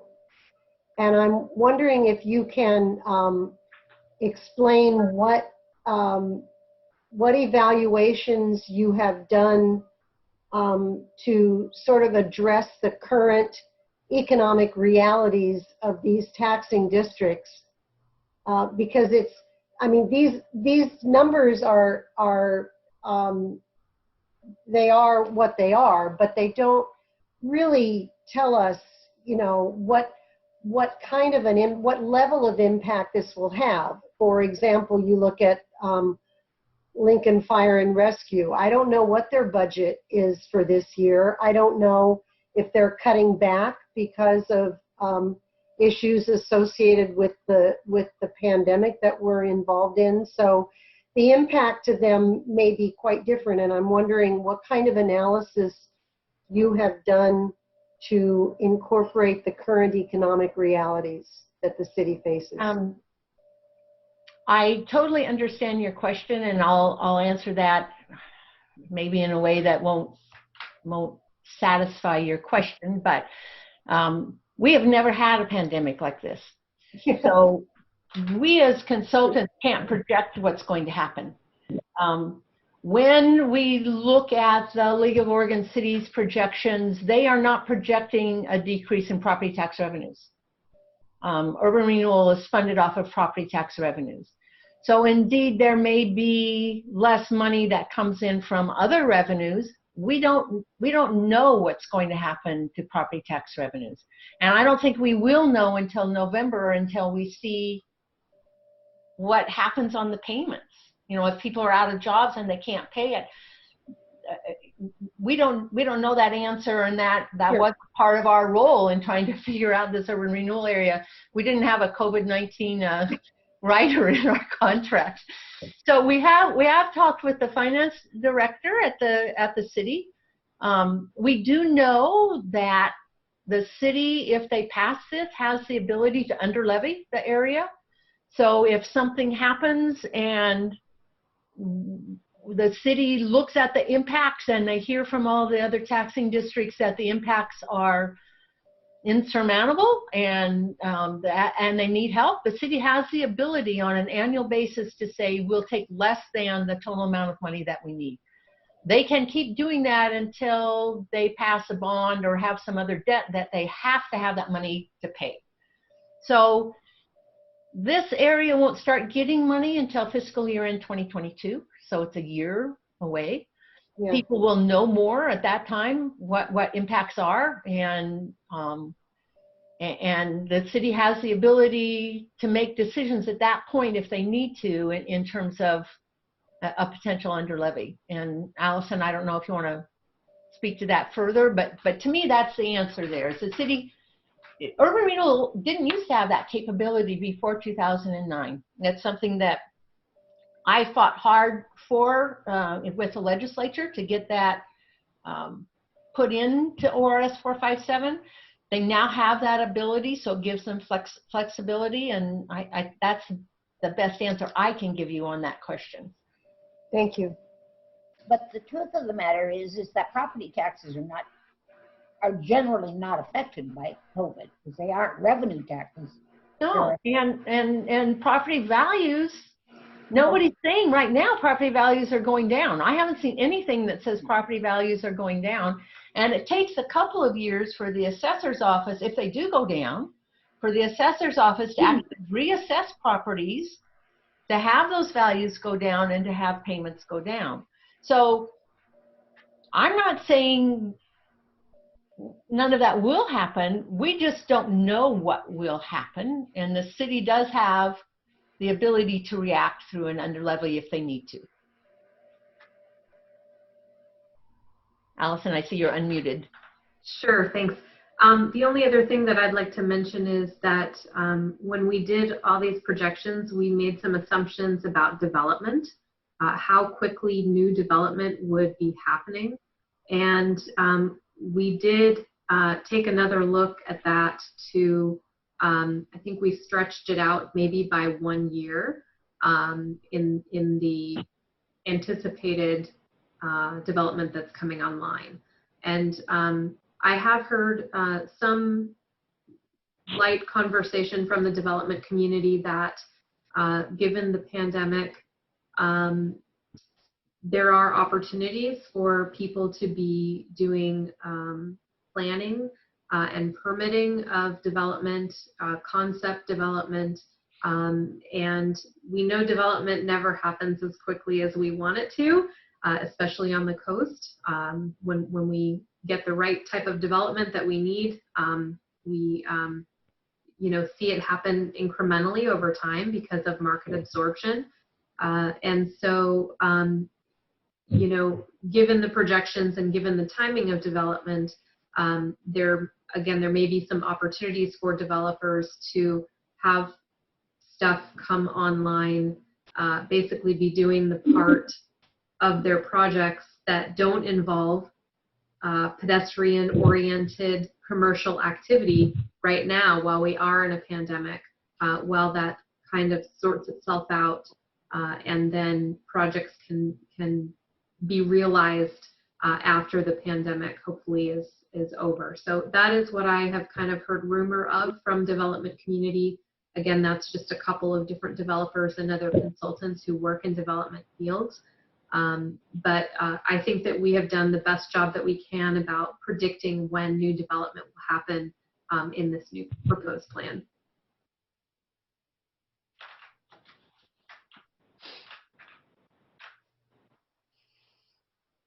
Are there questions on the impacts? Miles, did you have a question? No. Okay. I think we can go 2 slides ahead. So this just shows the offset of the money that will come back to taxing districts due to the one-time closing, the proposed money impacts that are in parentheses, and then the difference, at least in the first year, fiscal year in 2022. So there'll be an actual increase to the taxing districts of money because of one area closing and the other area just being a new area, so relatively little money coming from the taxing jurisdictions. Next slide. And I think that just comes to questions on the plan or report for any of us.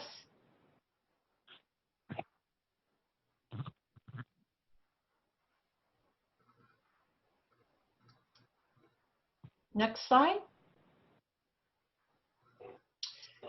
So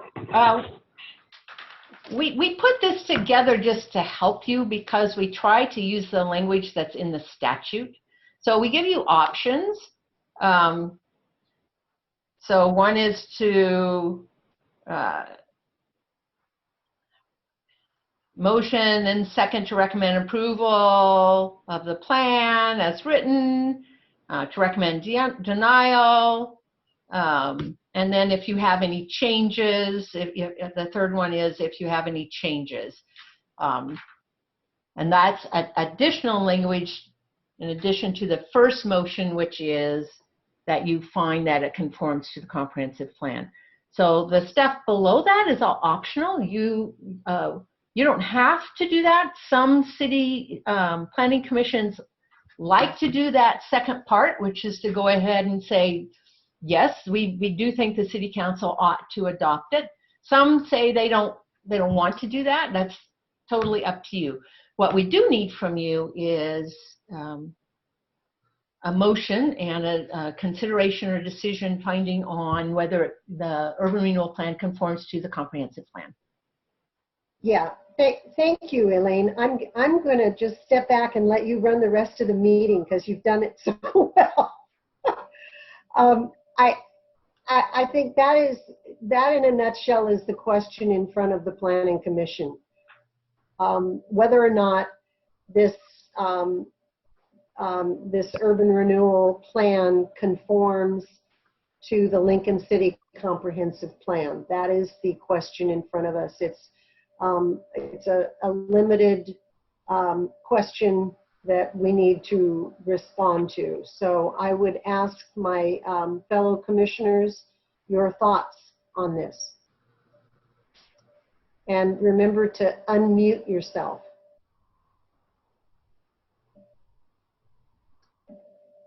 Anybody have any thoughts? I think this is fine. I don't see anything in here that is not in compliance with our comprehensive plan. Okay. Thank I you, was Lenny. hesitating to talk because I feel like I've been talking a lot, but I learned a lot more tonight. So thank you for the presentation, and I have a much greater understanding, and feel like this makes a whole lot of sense, along with my recommendation to educate people more about how they will be taxed. Okay. Others? Miles, your thoughts? Unmute. I think it's a good plan, and I think it also goes along with the city's comprehensive plan, so I would be in favor of it. Okay. Josh? I concur. I think it fits with the comprehensive plan that we currently have in place. So thank you very much for all your hard work on this and the presentation tonight as well. All right. Marcy? Yeah. I guess I'm kind of in agreement with everybody else. I think that there is a lot of improvement that needs done in that area, and a lot of open spaces that can be improved upon. I know there's mention of trailheads and different things, and I know that there's a lot up there that are difficult to find or there's no parking for, and with it being, you know, kind of the newest addition to the city, I think it makes sense to include Roads End. You know, improvements on transportation, all that fits in with the comprehensive plan. So yeah, I'm not really seeing anything that conflicts with it. Okay. Mac? I really don't have anything to add that hasn't been said already, other than thank you all for your hard work on preparing this for us and for all of us. No, like you've all said, it looks good. I don't see anything that contradicts the comprehensive plan. Again, thank you. Any other comments? All right. As far as I can tell, and reading it, it conforms with the comprehensive plan, which is the question that you've asked us. I'm going to assume that the city council has a much better handle on the finances of the city, and that they will, you know, consider our current situation, what we're in, and whether or not they think they maybe should hit the pause button on this until they have a better handle of what's going to happen. As you said, Elaine, you didn't have a COVID-19 clause in your contract, so it was hard for you to incorporate any of that into this. We're all sort of flying blind. So that said, do I have a motion? I would like to move that we recommend approval of the Roads End Villages at Cascade Head Urban Renewal Plan to City Council as written. Do I have a second? I'll second that. Okay. Let's do a roll call, James, please.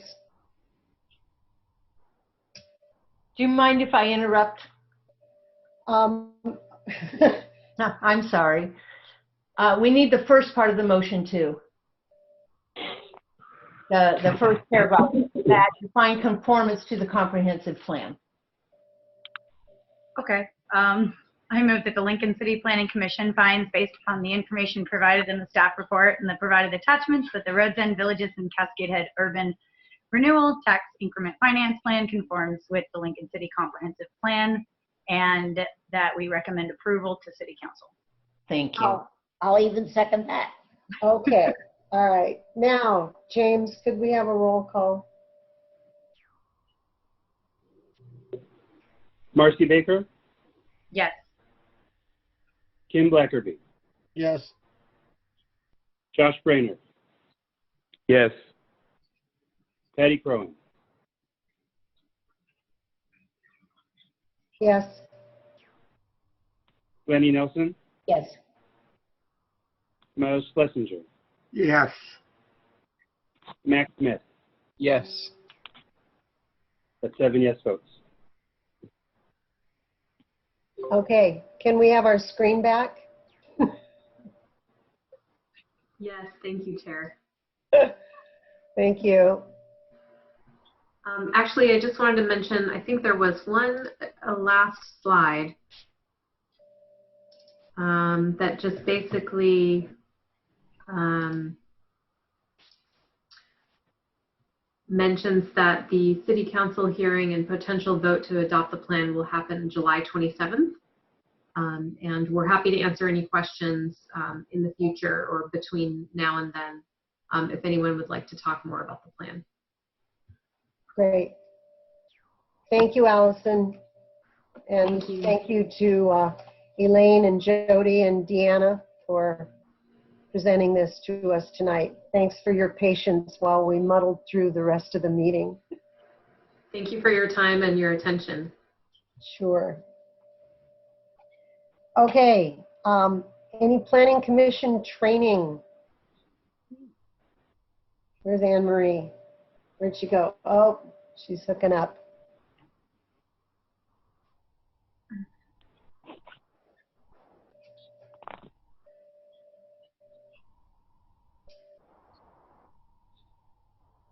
You're muted. Anne Marie, you're muted.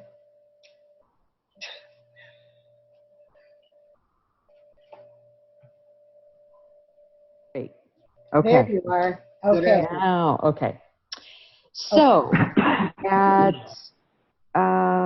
one of the previous Planning Commission meetings, Commissioner Blackerby expressed interest in being updated on what City Council had done with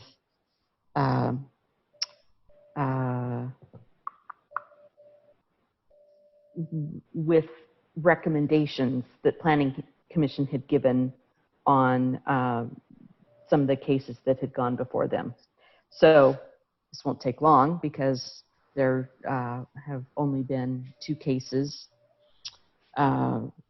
One was the annexation and zone change application for the Woods property. And that went to the last City Council hearing for public hearing. And the applicant actually requested a continuance to the August 10th City Council meeting. So City Council has not made a decision on that project. The Scranton rezone, that was also at the same City Council meeting, and City Council denied that rezone application for basically the same reasons that the commissioners who voted against approving it cited. And that is the update. And I believe, Chair, you had some comments to make in addition to that? Well, I did. And I need Mr. Appicello to weigh in on this. First of all, I know it's no secret to the rest of the commissioners that this is your last meeting, Anne Marie, and we're all absolutely devastated with that news. So what that means for the planning department and I guess for the Planning Commission and more broadly for the Planning Department is that we will be down a permanent planning director and down a senior planner. And because of that, I've been kind of kicking around the idea of, add on to that, the fact that we have I won't say out of date, we have a comp plan that is in need of revisiting and revising. I think it was due to be revised a number of years ago, and it for whatever reason hasn't happened. And because of that, we are, at least in the last year or so, we have been frequently asked to make zoning changes for 1 lot or 2 lots or 6 lots at a time, which sounds a lot like spot zoning and is not the best way for us to go about making sure that the city has zoning that is holistic and maybe an intent, the intent of having a sort of a city-wide approach to systematic zoning. We need the comp plan to be revised. So what I've been thinking about is asking the commissioners about sending a recommendation to City Council for a moratorium on zoning until we have some advancements made toward our comp plan review, and also a planning department that's fully staffed with permanent members, not interim or temporary folks, but people that can weigh in on any zoning requests that are made and also get busy on that comp plan. So my question to you, Mr. Apicello, is what are the constraints on us concerning some type of temporary moratorium on zoning decisions?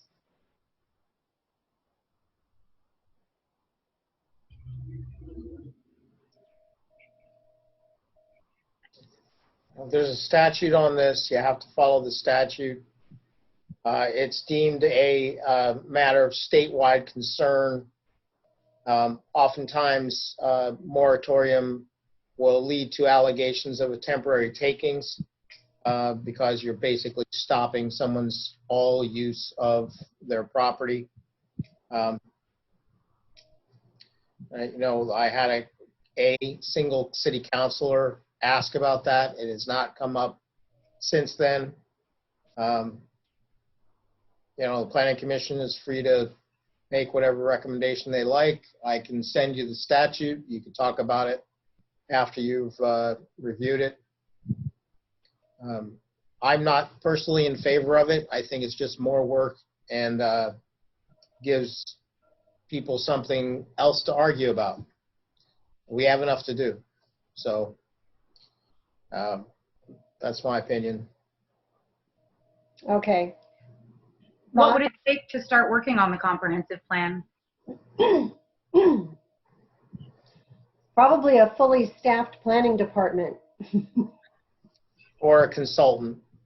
Or a consultant. So funding. It just, you know, it just feels that, you know, we have folks that pay a fee to file an application for a zoning change, and I feel pretty strongly that it's spot zoning is inconsistent with our existing comp plan. So I'm trying to figure out ways to get that accomplished so that we can look at zoning citywide instead of piecemealing it lot by lot by lot.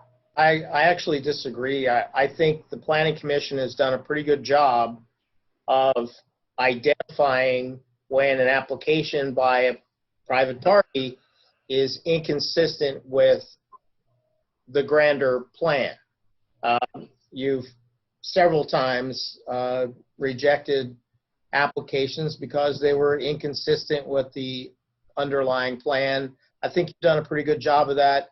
I don't think you need a moratorium to continue to do that.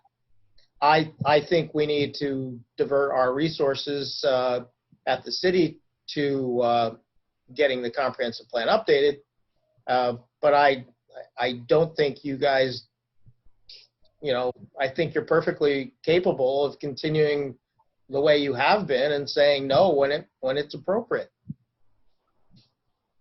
Okay, well, that felt oddly like a compliment, so thank Sorry. you.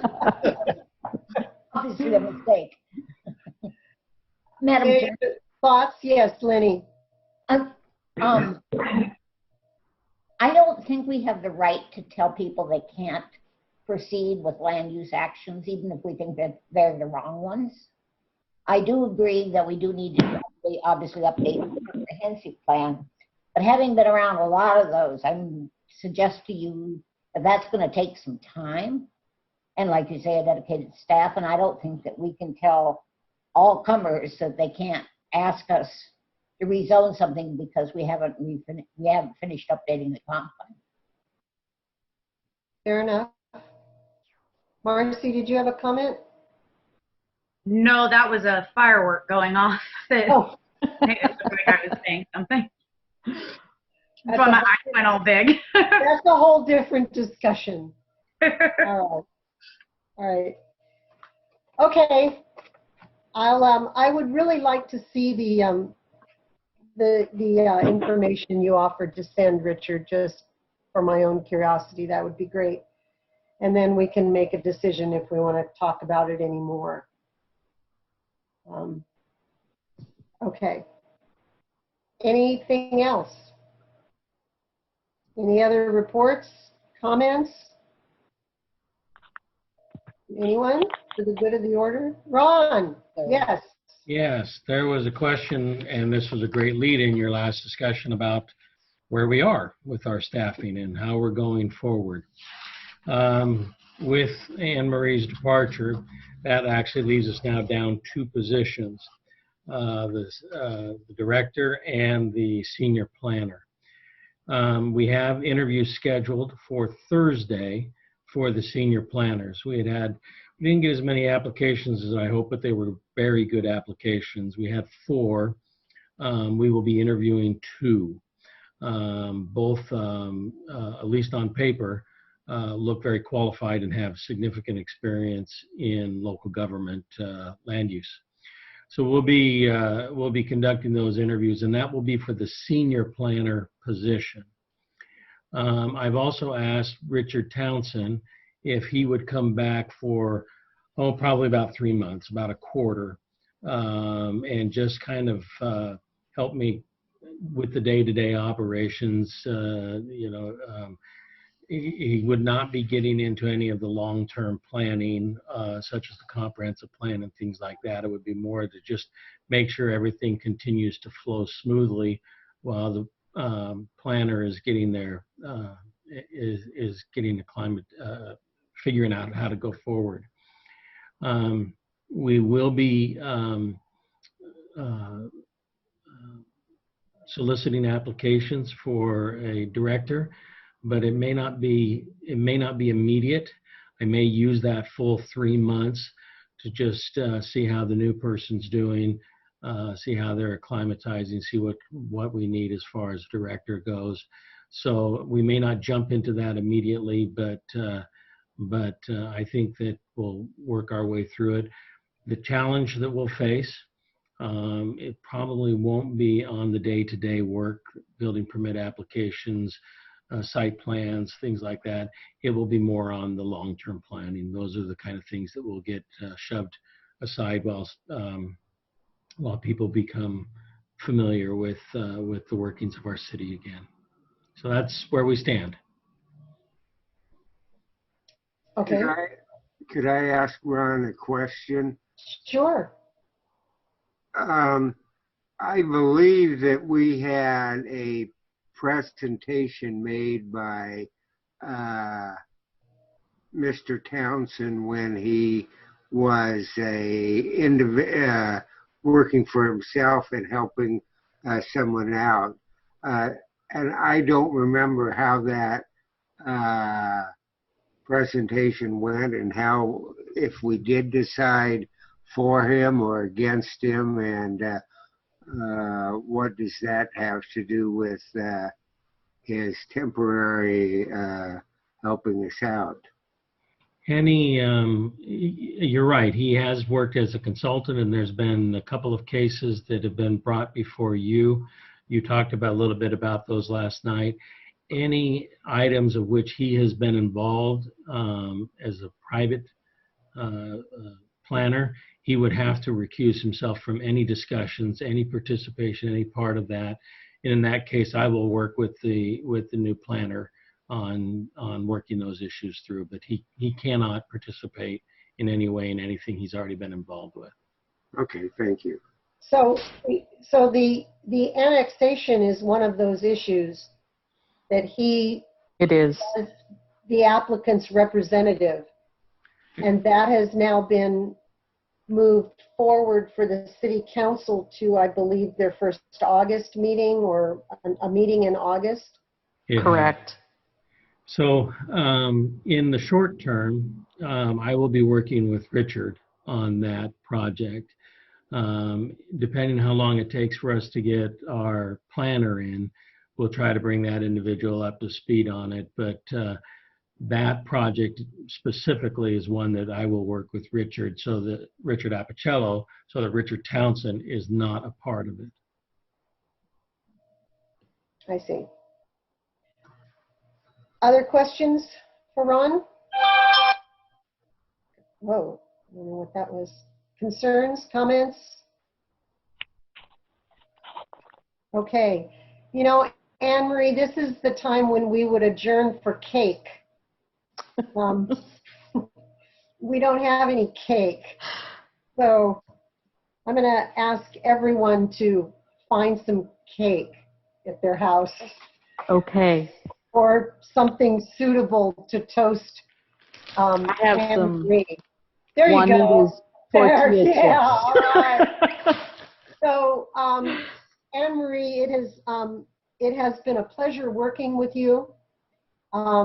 Short and sweet, but I so appreciate your expertise and your guidance as we've worked through a lot of kind of thorny issues and questions, and I think that your effort to clean up our ordinances has been monumental and will probably be the lasting legacy that you leave us with.